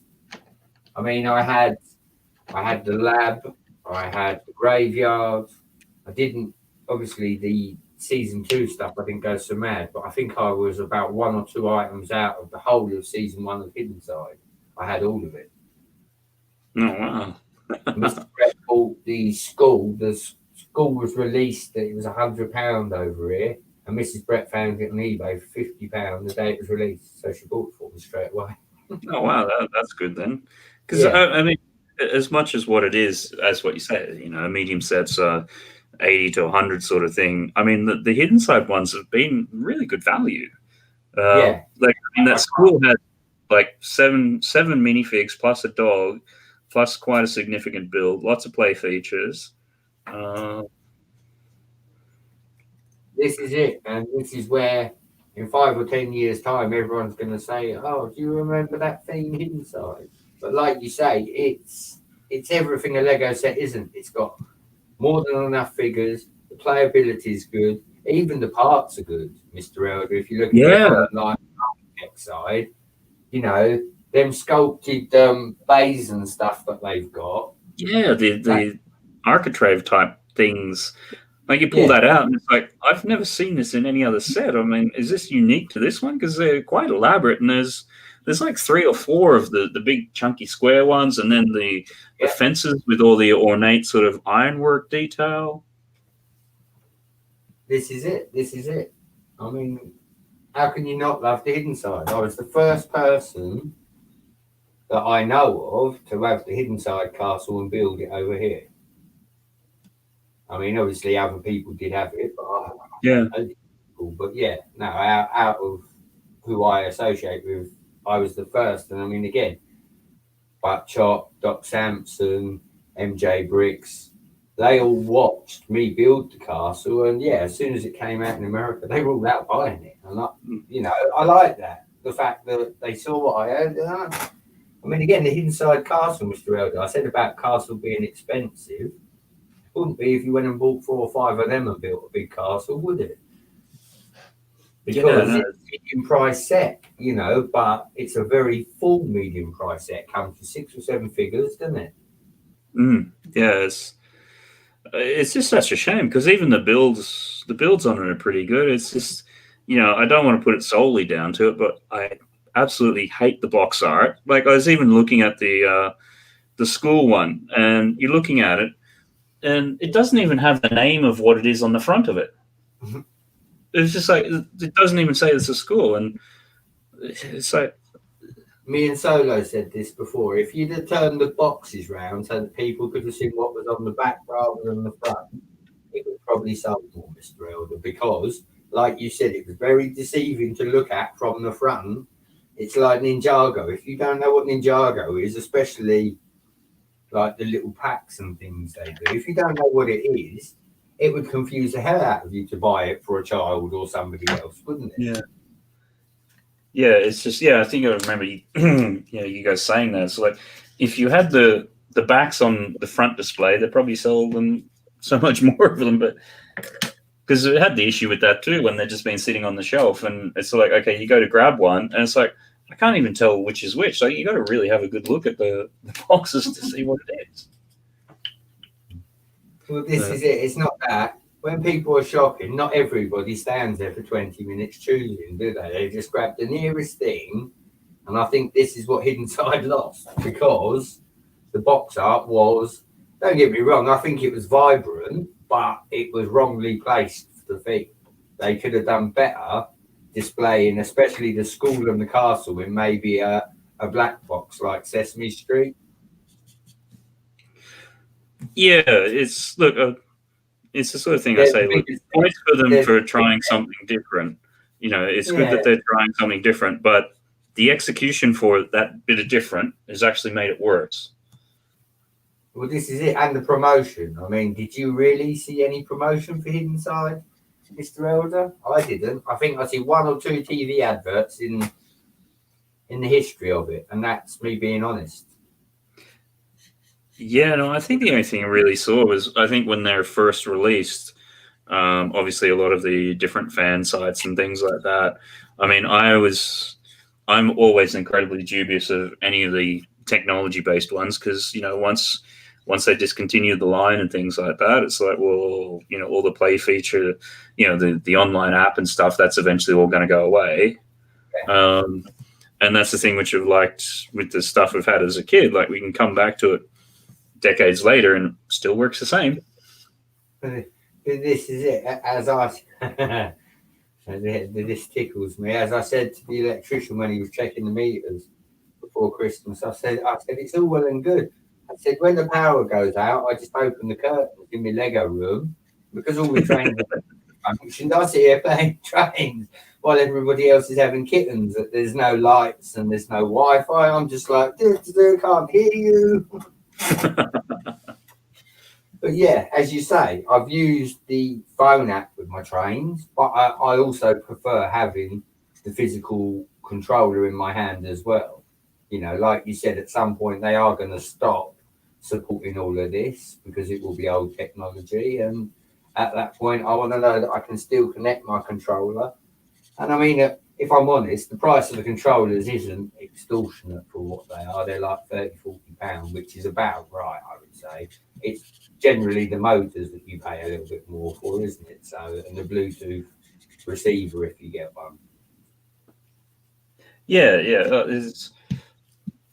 I don't have an issue with, obviously if you pay for a quality product and things like that, then, it lasts. And like what you say, eventually the motors and the trains and all the sorts of things, they're going to die and what have you. But the idea that, no, it's just going to die when we turn it off, it's like, I'm not happy with that idea. Yeah. Well, particularly then if, I'm sure if they had their way and they could, they'd have you signed up to a monthly Lego subscription service to make your toys work. And so, I'm not liking that idea either. Like, no, it's not that, Mr. Elder. If they were ever going to do anything like that, it should be included in the cost of the set. Because just like video games, it's a scam. You buy a video game, 6 months later they bring out an update or a DLC, and you pay again. Yeah. Now, what's the point in having the game full price? When it's only half a game, so to speak. It's the same with Lego, isn't it? If you're going to give us half a set, charge us half the price. I'd more than happily, and I have 2 or 3 times with the trains, paid £100 a pop. I'll pay more if I feel, like you said, the set comes with, the cargo set there's one to bring up. That comes with enough stuff for the money.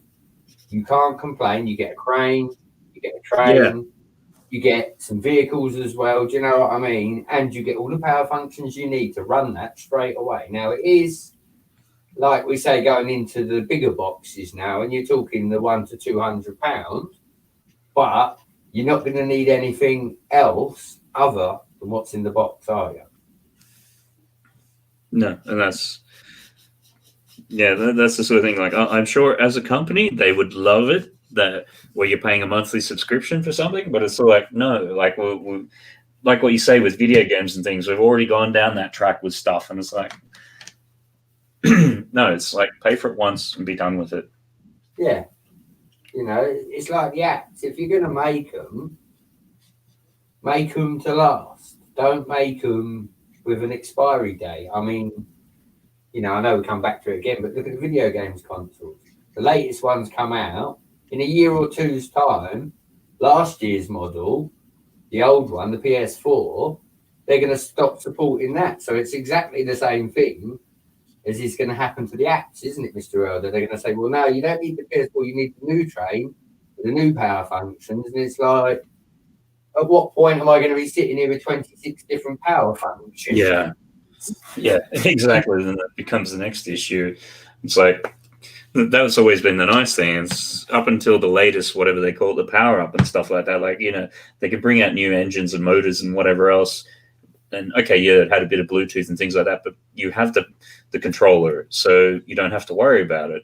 Whereas now it's based out of your phone, and it's like, well, how is this all going to work in another 5 or 6 years' time? Well, exactly.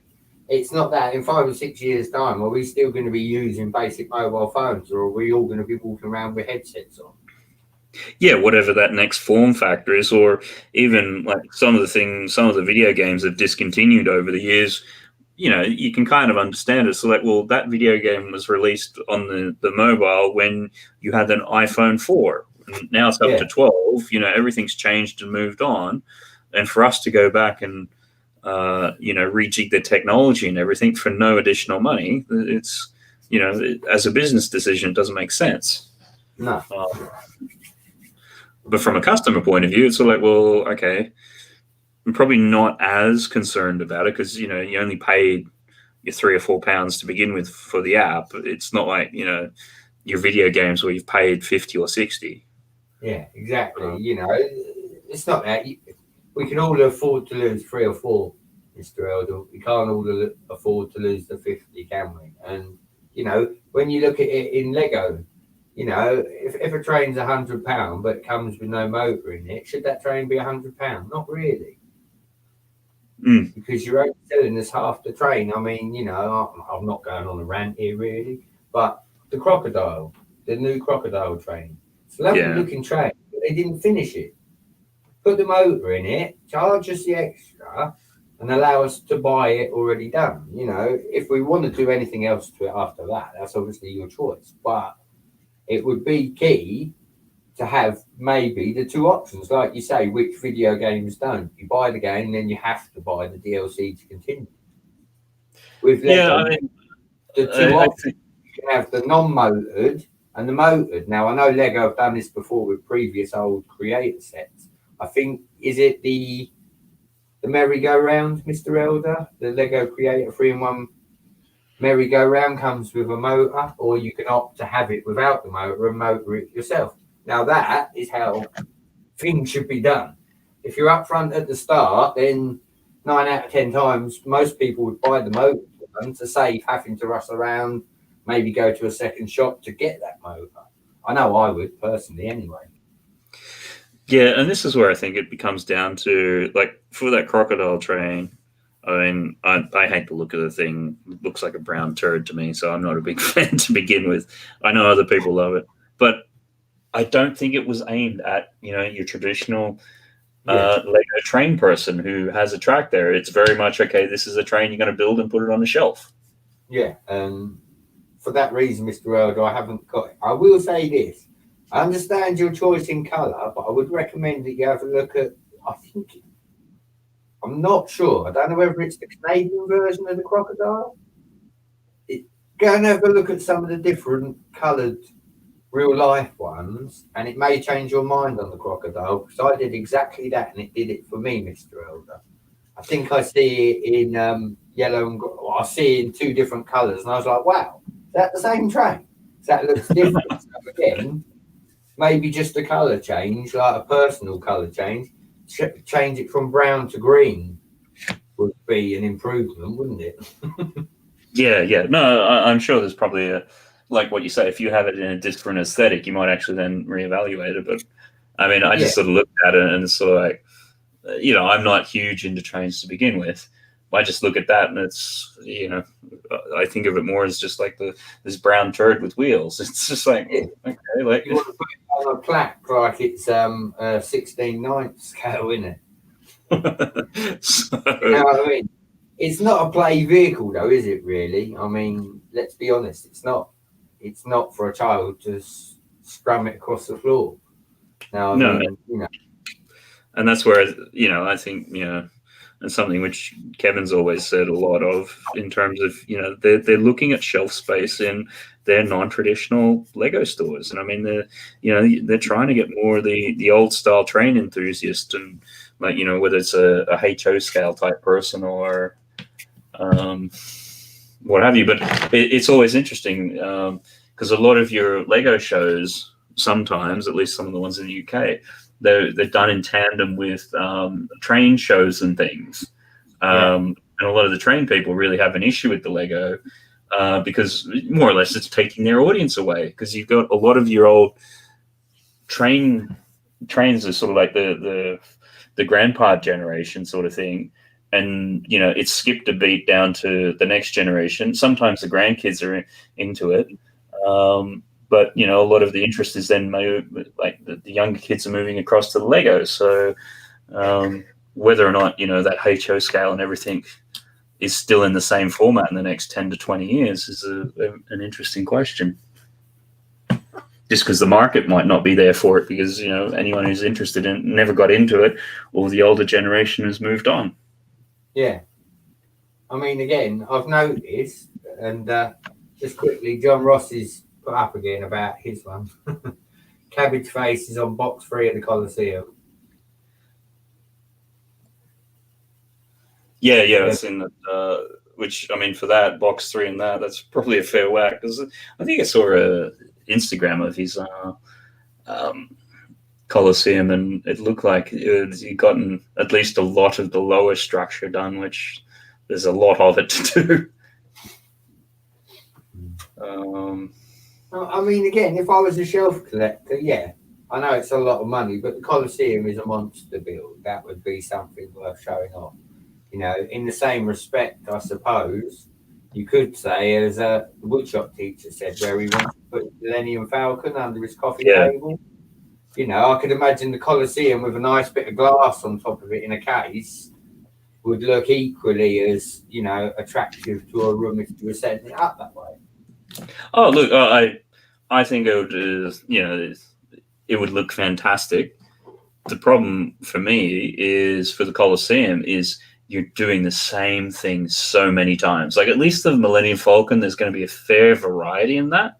Whereas, you know, it's like the Colosseum, you are building 20 or 30 of those different little arch pieces all the way around. And I don't know about you, but by the time you do something 2 or 3 times in a normal set, it's like, yeah, I don't want to do this anymore. Like having to do that at scale for long periods of time, it's like, yeah. Exactly the same, Mr. Elder. When I rebuilt my assembly square, the repetitiveness of the buildings.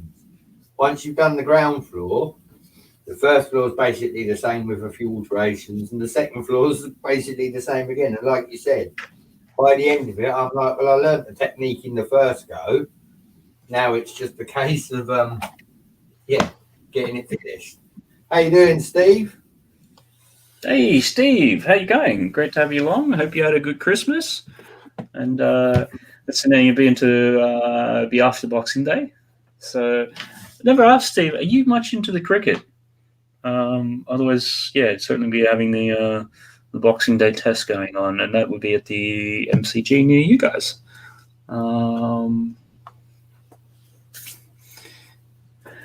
Yes, cool.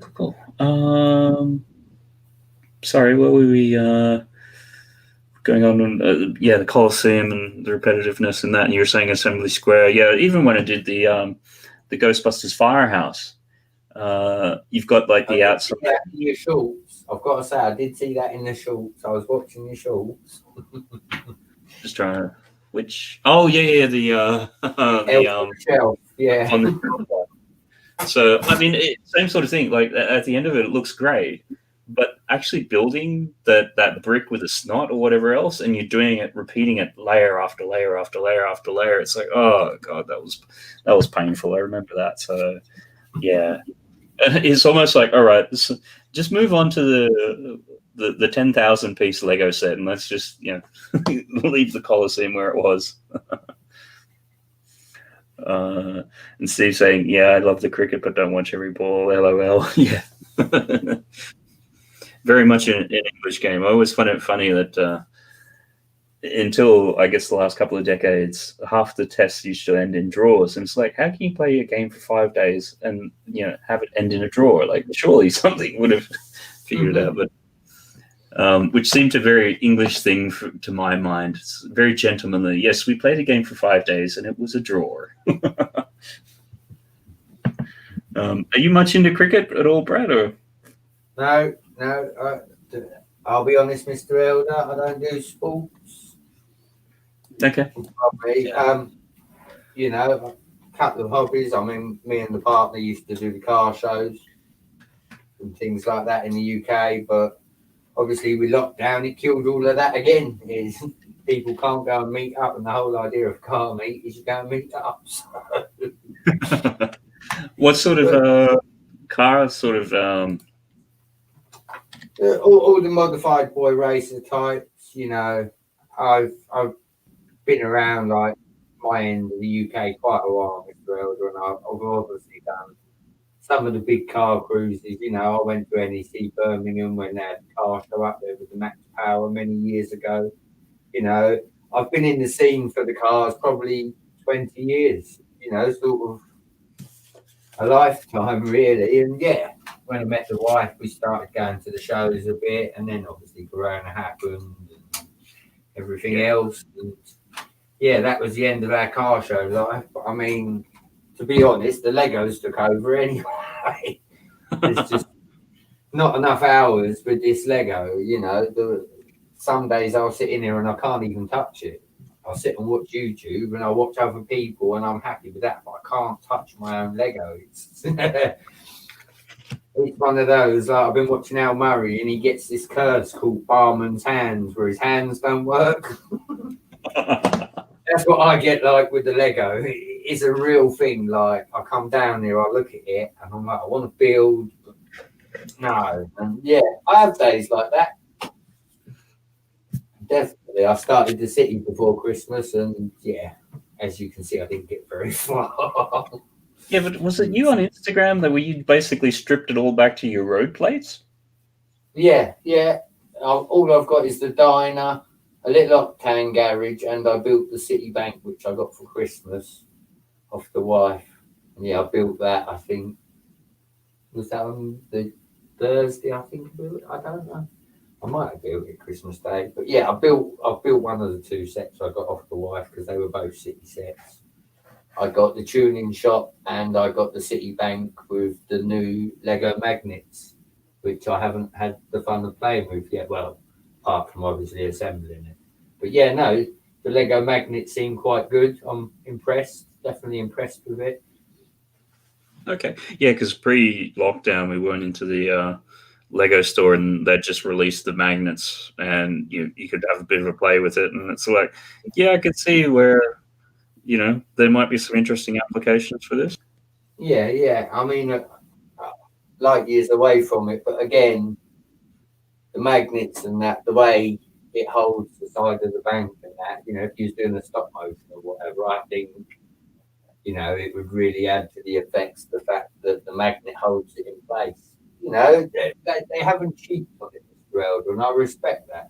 They could have put a half-weight magnet in that doesn't hold the thing, but as soon as I click the safe to the magnet, it's a solid connection. You physically got to pry them apart. Yeah. Apart, which I would rather have that than have it dangling off the back by the smallest point of magnetism, whatever it is. Do you get what I'm saying? And for that, I respect that they put the better magnets in and it holds the safe. Because yeah, if I ever do stop motions, you want that safe held there by gravity. You don't want to have to support it with something else as well. Good bit of kit though, so far, of what I've seen of them. Like I say, nothing but a positive review. So I haven't really had time to play with it. I'm just trying to think because just trying to think where the set I initially saw it in. Whether was it a helicopter type one, or am I confusing it? Give me a second. I'll grab the box for the ones I've got. If you haven't seen them. Or maybe I'm thinking of because they released it was like the new helicopter spinny things. Maybe it was around the same time. I think I did see that helicopter set that you're referring to. Yeah, no, because me and the wife had a little argument over this one, Mr. Elder, because I believe this to be the tuning shop, but if you actually look, it's the city bank. Let's just pull that up there. It was a bit of a running joke because I thought she'd got me 2 tuning shops and she hadn't got me the city bank, and I'd forgotten all about it. And I was like, why have you got me 2? I can understand 1, but 2, and yeah. Come Christmas Day, I was like, all right, I'm sorry, love you. But yeah, no. As you can see, the magnet's pretty good. It does what it says on the box, And again, it was a fun build, not too complicated, which you want when you're bringing something new. But it's not new, but it is new to the new city set. So, I've never had the magnet set other than the train carriages, which are all magnetic, as you know. Yeah, the trains with the old magnets and things. And this is it, I don't even know how many carriages I've got wheels for, Mr. Elder. That's how many I've got.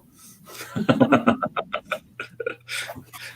I know that when I build a carriage, there is always a set of wheels, a spare set of wheels. So I don't know how many I've got, but I've got enough, clearly. I don't need any more. It's just, I've been collecting parts this year, really, through lockdown. It's all about the parts and less about the sets for me at the moment. So in terms of collecting the parts and things, is that out of your own stuff, or you just Facebook Marketplace, or where are you getting it from? I had a little touch. I went out before Christmas to get the wife a present the Friday before Christmas, and I had a little marketplace touch. I got 4 vehicles for £15. It was within walking distance of the house, Mr. Elder. I come home and I'll quickly show you this. There was no figures, which I'm fine with because I don't know if you've heard me recently, but I've got tons of figures. too many. I've got about 3 boxes full of figures. If I switch my camera quick, I'll show you this one.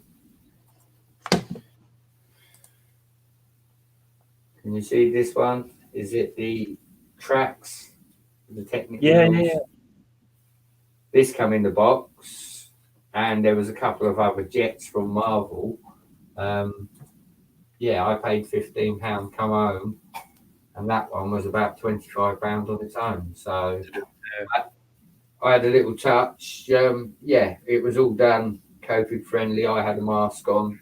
The lady had a mask on, as it should be. Very respectable. £15. I picked that up. Then I went to the part shop as well, and I went to the jewellers. At that point, I had holes in my pockets and I come home. Well, actually, I will be honest, I called the wife and made her come and get me because I walked into town because it's nearly a 45-minute walk to town. So, but yeah, I got out there, done it, got some parts. I picked up a couple of steeples for the castle because obviously, as I've said to you, I'm going a little bit extreme next year. So what I'm starting to collect is the plastic moulded castle roofs like what are on the Harry Potter sets, Mr. Elder, if you know the ones I mean. Yeah. The big moulded ones, they do in purple, grey, green. I'm starting a little collection ready for when I get this castle. As I say, I've got a lot of parts to collect. I have got a bag and a half of castle bits. Some of them are coloured, some of them are not.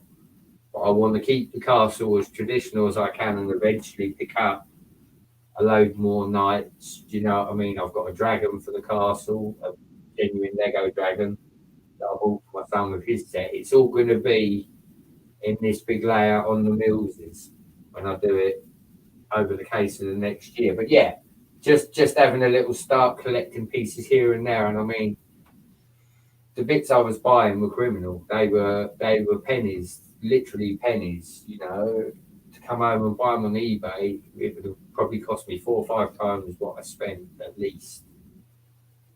Just finding these parts because I don't bricklink, Mr. Elder. I've never used bricklink in my life. Yeah, it's not exactly the most user-friendly sort of experience.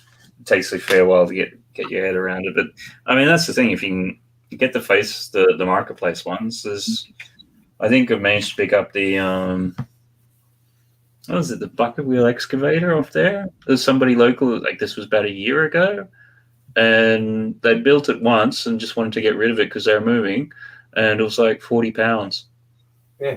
I'll tell you what I do notice, Mr. Elder, on the Facebook marketplace, I don't know if you'd agree with this, a lot of people buy things like that as a display model, don't they? Keep it for a year and then we'll change it for something else. Do you get what I'm saying? I see that on my marketplace a lot anyway, for argument's sake, and here's a prime example, bought the roller coaster a year ago, selling it due to moving, and it's like, you're not moving, you just want a different set, be honest. It could be, but yeah, but it is very hit and miss. I know I've gotten other bulk lots from there, like you get something for like £10 or something like that, and I know one of them, I think half of it ended up being like Lepin or something like that. Which, when it's only £10, you don't really care anyhow. But it's still a matter of going through and sorting it out and getting rid of it.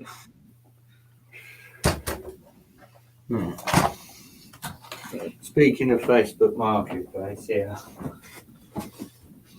seeing as you look like you're on quite a complicated drawer there. This one here is a mock. Yeah. I bought off a Facebook Marketplace, and there's a story with this one because I bought it from a young man that builds Lego with his dad. And they basically built 5 or 6 of these out of Lego. And this was the spare one. So I see it, I commented on it, and I didn't get paid for a couple of days. So I said to the gentleman, I explained the story. I said, you know, I'm a YouTuber, I build Lego, whatever. And basically, would you hold on to it? I'll come and get it. I said, the only condition is, I said, are all the pieces genuine Lego? I said, because I don't deal in anything but genuine Lego. He said, yeah, no, that's fine. I said, if you like, I'll give your son a shout out. He's like, no, it's cool. So when I turned up again, bought this during COVID, the price was £15. But because I respected the fact that A, they waited for me to get my money for a couple of days, and B, it was as described for £15, a basic mock, genuine Lego. When I went up to the door, Mr. Elder, I put £20 in the letterbox with a little note saying use the extra £5 to get a better set. Do you know what I mean? Because I respect, he's in the trade, he's not in the trade, he's in the game with his dad, he's playing Lego, they're building stuff, and I appreciate his build because it gives me inspiration to build differently. So just on that, like you say, a £15 marketplace can end up suddenly becoming a 3-story mock very easy, and it doesn't cost the earth. That was £15. Now I know there's no interior in it. I have got the roof for it, but it's got other stuff on it. That's what I took it off. But yeah, for £15, you can't really go wrong for the base of a house. And people say, oh, cities are expensive. No, they're not. Not if you do it right and on a budget. And yeah, I have to be on a budget because of the children. I do love you, Mr. Elder, but you can take me off full screen if you like. Thank you. Yeah, that's cool. But yeah, no, as I said, £15 Facebook Marketplace. When I turned up, I put £20 in the door because it's respect for the fact they took the time to build it, listed it, and they were patient with me. I didn't mind the extra £5, and I collected it, which, you know, as long as it's close, I don't mind that. I will go and do a local pickup. I don't mind that. And yeah, as long as it's all done above board and the right way, as I said, when I went to pick the sets up the other day, it was all done COVID happy. We both had masks on. Well, yeah, I almost had a full face on. So yeah. But no, I thought, you know, it was all done very amicably. Again, there was a little boy sitting in the living room, and I knew that money was going to him for more Lego. You know, it sort of warms your heart to buy it that way, Mr. Elder. Yeah. Doing good as well, you know, encouraging the younger generation to go and get something else. Try again. You know, if I like what you build when you're selling it, I'll buy it again and again. As I said, though, the inspiration alone, you know, the fact that they sat and built it together gives me ideas, because then I look at it and think, can I build different? And you need that when you're mock building. You need inspiration from the weirdest little things. Walking past buildings, bin cans, railway lines, you name it. I take inspiration from everything I see. The wife tells me off for looking around so much. That's how bad I am at it. I'm just paying attention. Observant, Matt. I ride a motorcycle. I have to be, because car drivers do not see me. So yeah, I'm always alert, and yeah, I apply that to my builds, and I find, as I say, you know, everyone has a day where they can't build, but I also take in a lot of information from the outside world when I go out there. When you come back in, it's hard to get it all down at once sometimes. It's nice to savour the shape of a building when you're building one yourself. I think, I'm going to try that little trick now. And I do that quite often. I will pull bits apart and rebuild and renowned for it. But, you know, each to their own. We've also got a monorail stream to do. Yeah, no, that's definitely when was it when you were asking about other streams with Kevin and things like that. So like the two which are on the priority list is obviously the monorail one with you, and then the other one with Funny Figs. So certainly want to try to get that worked out. I am collecting my monorail pieces slowly, Mr. Elder. Oh, I am. Well, they are quite rare to find. It's just sort of like, as you know, they only ever made a total of 3 sets. Yeah. And that's the City Airport, the original white and blue monorail, and then they did the Blacktron monorail. Yeah, the space. Yeah, it's like the like what you said, the airport one, and then 2 space type ones. The airport one is actually quite popular, though, believe it or not. It's like a hidden gem, so to speak. I know, obviously, the 2 monorails are the main focus, but the city one, after looking at it, if I was in a shop and I could only choose one, I would probably stand there for a good couple of hours deciding, Mr. Elder. You get what I'm saying? That would not be an easy choice for me, because the city one in its own right, to go with a city, would be just as epic as the space ones are. So, back then they had vision, though. Come on. The stuff they built was out there. That's the whole point of the monorail, isn't it? It's out there. Yeah, yeah. And I think they were just the space stuff that they're doing at that time. They're really playing with it, and it's kind of funny because we're so far removed from it. But you think about it, they'd only just, more or less 10 or so years prior put a man on the moon, so space was still quite a big, sort of thing. And obviously, you just had a few years earlier the first lot of Star Wars movies had been released, so it was very much part of the public conscious, whereas now we just sort of see it, there's been so much space stuff in the interim, it all becomes a bit of noise.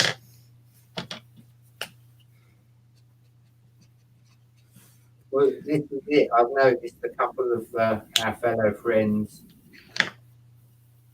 have got the space sets for Christmas, and I kind of got them last year. The wife decided she wanted to go on a space tangent, so I ended up with a load of stuff. Dear. Yeah, indeed.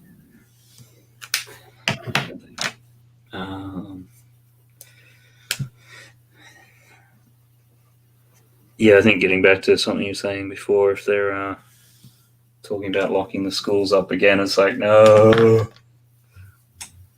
So one thing, it's like close everything else but keep them open, but it's looking like, I don't know, it could be.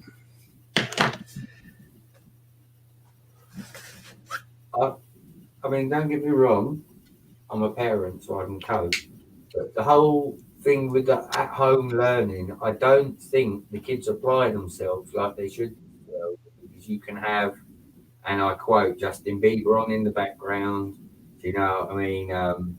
Something else open on your laptop when you're at home.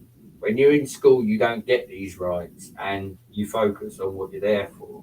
When you're at home, it makes it a lot harder to try to educate the children with modern day amenities around them. I mean, I know technology is there to help as well, but this is also sort of the curse, isn't it?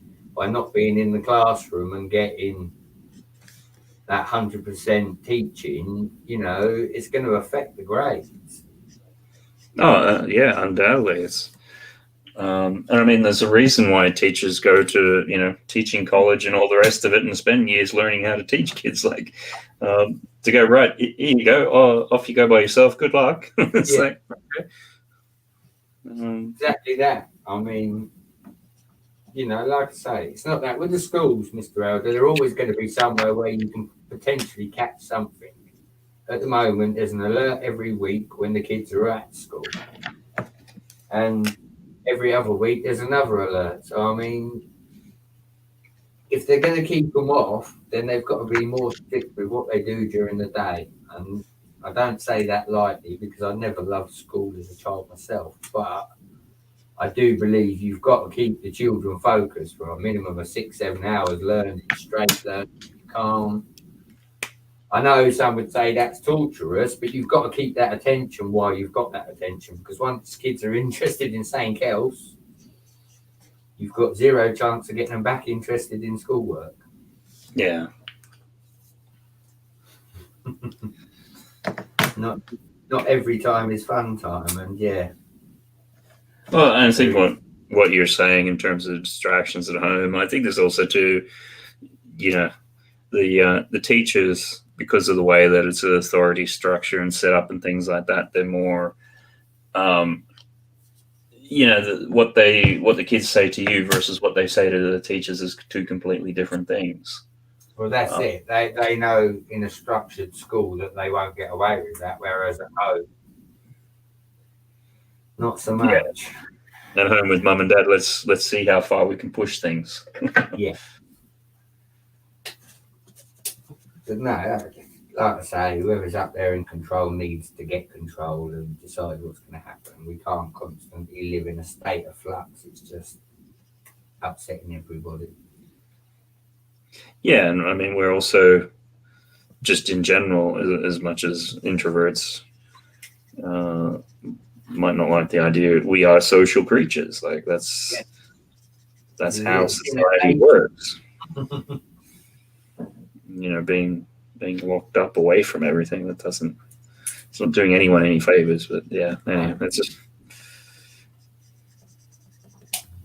Again, it's all across the board, every range from disabled people to mental health people. And all the time they're up there deciding what to do, it's still costing us for everybody else. Now, I'm not picking holes, but I'm saying, we elect these people in charge because they're supposed to be in charge. Doesn't seem like many people are in charge, really, does it? We're still sort of running around with our heads in the air going, what is this? Yeah, or they keep on giving, all these contracts to all their friends who've never operated a company to do whatever it is that they're meant to be doing. It's like, no, wait a minute. There are professional companies that have been doing this stuff for years. Why are they not getting these contracts? Like, is it any wonder? Like, anyhow, that's just, yeah. It is one of them. I don't like hospitals. I don't like doctors, Mr. Elder. I self-isolate out of choice anyway because I don't like people. No, I do like people, really. No, my space is my Lego room. It's where I can come to vent or I can come to build. The choice is mine. There is nobody else in here, so I'm not hurting anybody. Yeah. Have the rest of the world stay away. Well, that's it. Occasionally I let people in here. I don't mind showing people.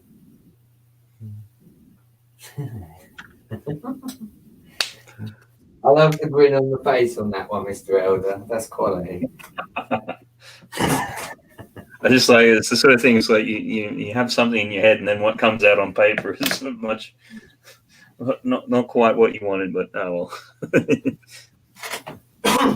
There. And it looks like we got somebody new. I'm going to butcher this name, so apologies in advance. Indri? What's up? Yep. Irish Andrew. Irish Andrew. Okay, then. Yeah. That's the name you're trying to pronounce. Yeah. Irish Andrew. What's up, guys? You owe Docker. Thanks for sharing the link to this stream. Oh, thanks for that. Yeah, I'll definitely say a big thanks to Doc for that. How are you going this evening? I'm not sure how much Doc had shared with you.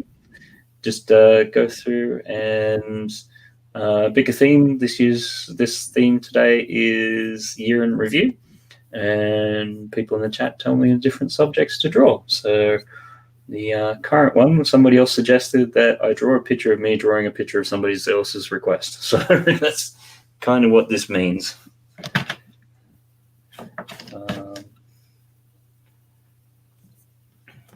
Yeah, I'm kind of a bit better with pictures than words, so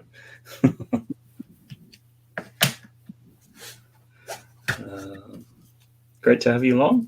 And yeah, I have to say thanks to Doc for that.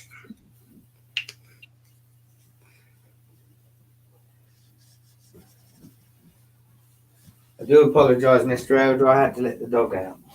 Yeah, no, that's fine. Yeah.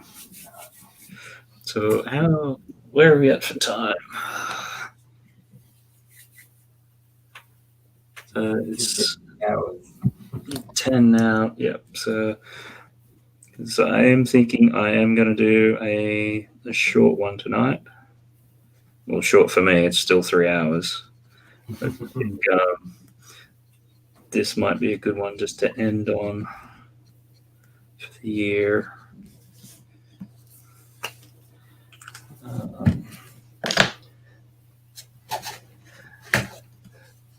Usually it's the sort of this time of year you start thinking about New Year's resolutions and all the rest of it. And so like, well, that's all dependent upon getting out of the house and, what we can get back to doing normally.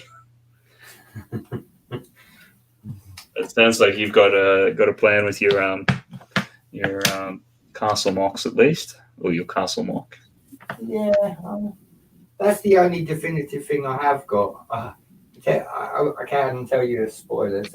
Maybe tomorrow, because Mrs. Brett's on a mad painting thing at the moment, I've got to move all my boxes out of the Lego room because they're not in this one; they're in the other one. Okay. Yep. Now we know everybody loves a good boxing video. So I might pull down and just do a little quick video for the people. But yeah, I have got a lot of boxes. I've got the box for every set I've got in the house. And obviously I've got a lot of bulk as well. So there's not boxes for that. It's tubs. But yeah, I've got obviously the modular boxes. I've only got one. So two. Got two. So I won't flatten them because they're for modulars. The diner didn't come with one because it's glued. But yeah, I'm gonna sort them boxes out. Probably bang a little video together, just a random one, just a quick video. Get the boxes out tomorrow, and then start to focus on this castle build because I've got to get, and I've never done this, and it's gonna be fun. I've got to get a list of parts that I want before I start buying them. I cannot just keep going out and buying random. I've got to have some sort of fact or fiction to what I'm going to do. So I think, yeah, being that I am very computer orientated, I can always do like a spreadsheet or something to give me that guidance because, yeah, left to my own devices, I'll end up buying other stuff. I always buy figures. If I see figures for sale, I buy figures. Do you know what I mean? So yeah, I need an inventory of what I actually do need. And then when the wife says, "What do you want?" I can say, "Right, can you get me 4 items off the list, please?" And do it gradually. That way, then it's not going to kill me. I mean, if I try and go and buy all the castle parts straight away, I'm just going to end up broke by February. So yeah. It's not a good start to it, but like I say, I've got most of the bricks for the mills in, so that's not a problem. I've just got to get the main plates and then start to get some more castle wool. I'm going to leave the castles I've got built till I've got enough to start building the big one.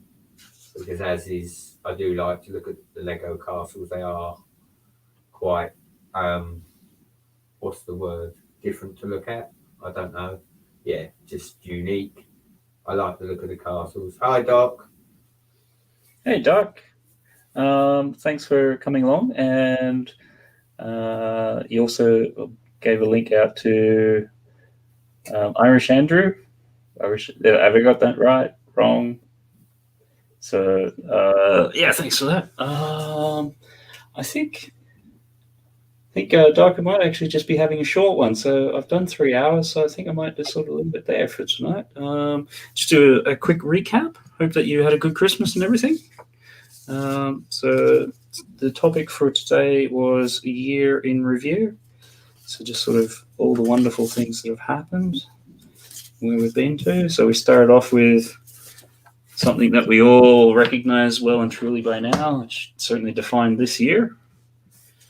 And then I think the next year's bestseller from Fisher Price will be the work from home playset for little kids. So you have your bottle of wine, a computer, a little kid there, a table, child underneath.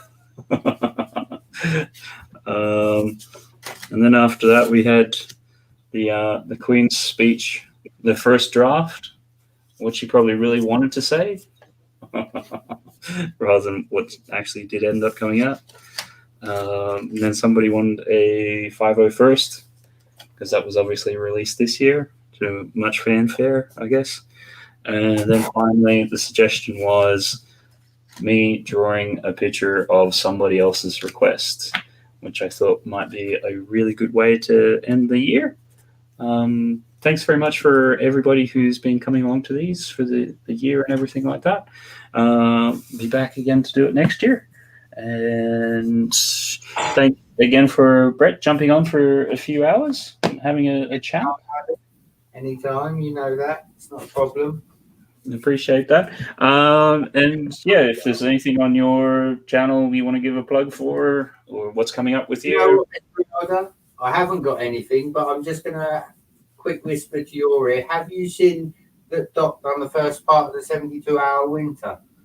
It was absolutely brilliant. Can't wait for part 2, Doc. Bring it. So, yeah. As Doc, I remember him sort of working on it, or at least mentioning over it. Part 1's up. Part 2's waiting. But, yeah. Okay. Absolutely. Yeah. So, yeah. Yeah, when he went through and did the summer one, that was brilliant. I mean, I think his review of it was like 3 hours, and to go through and edit those things is a phenomenal amount of work. So yeah, definitely everyone who's out there, go and check Doc Sampson's channel if you haven't already. He does those reviews are great, and then there's other little short videos which are always funny just to have a bit of a watch. So no, definitely good call there, Brett. And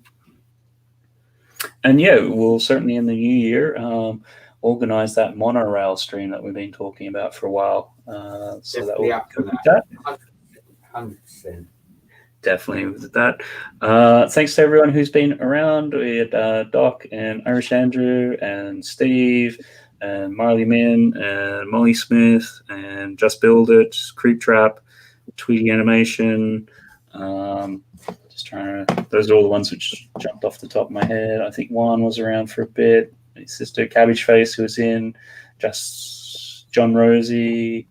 My apologies. Brixish, Goatee YT, Natasha, Kevin Hinkle, who was in. Speaking of which, Kevin is, I believe, has just started doing his year in review stream on his channel, like literally right now. It's probably started about 10 minutes ago. So if you want to see a summary of his sort of drawings and things that he's done in the year, definitely pop over to his channel. Let's see now. I'll just ignore the comment, but that's what it's going to look like. He does really good stuff every Friday as well, so definitely check out what he's been up to. And Lego Maniac even popped in for a while, which is great. I haven't seen around for a little bit there, and I'm sure there's other people. Sarah Starbricks was also in a little bit earlier as well. So it's great that you have a regular group of people who come along and enjoy these. And I hope everyone has had a very good festive season and it continues, and able to eat and drink and be merry and all those sorts of things. And we will see everyone in the new year. So be safe, be well, and we'll talk soon. Thanks, guys. Have a good one.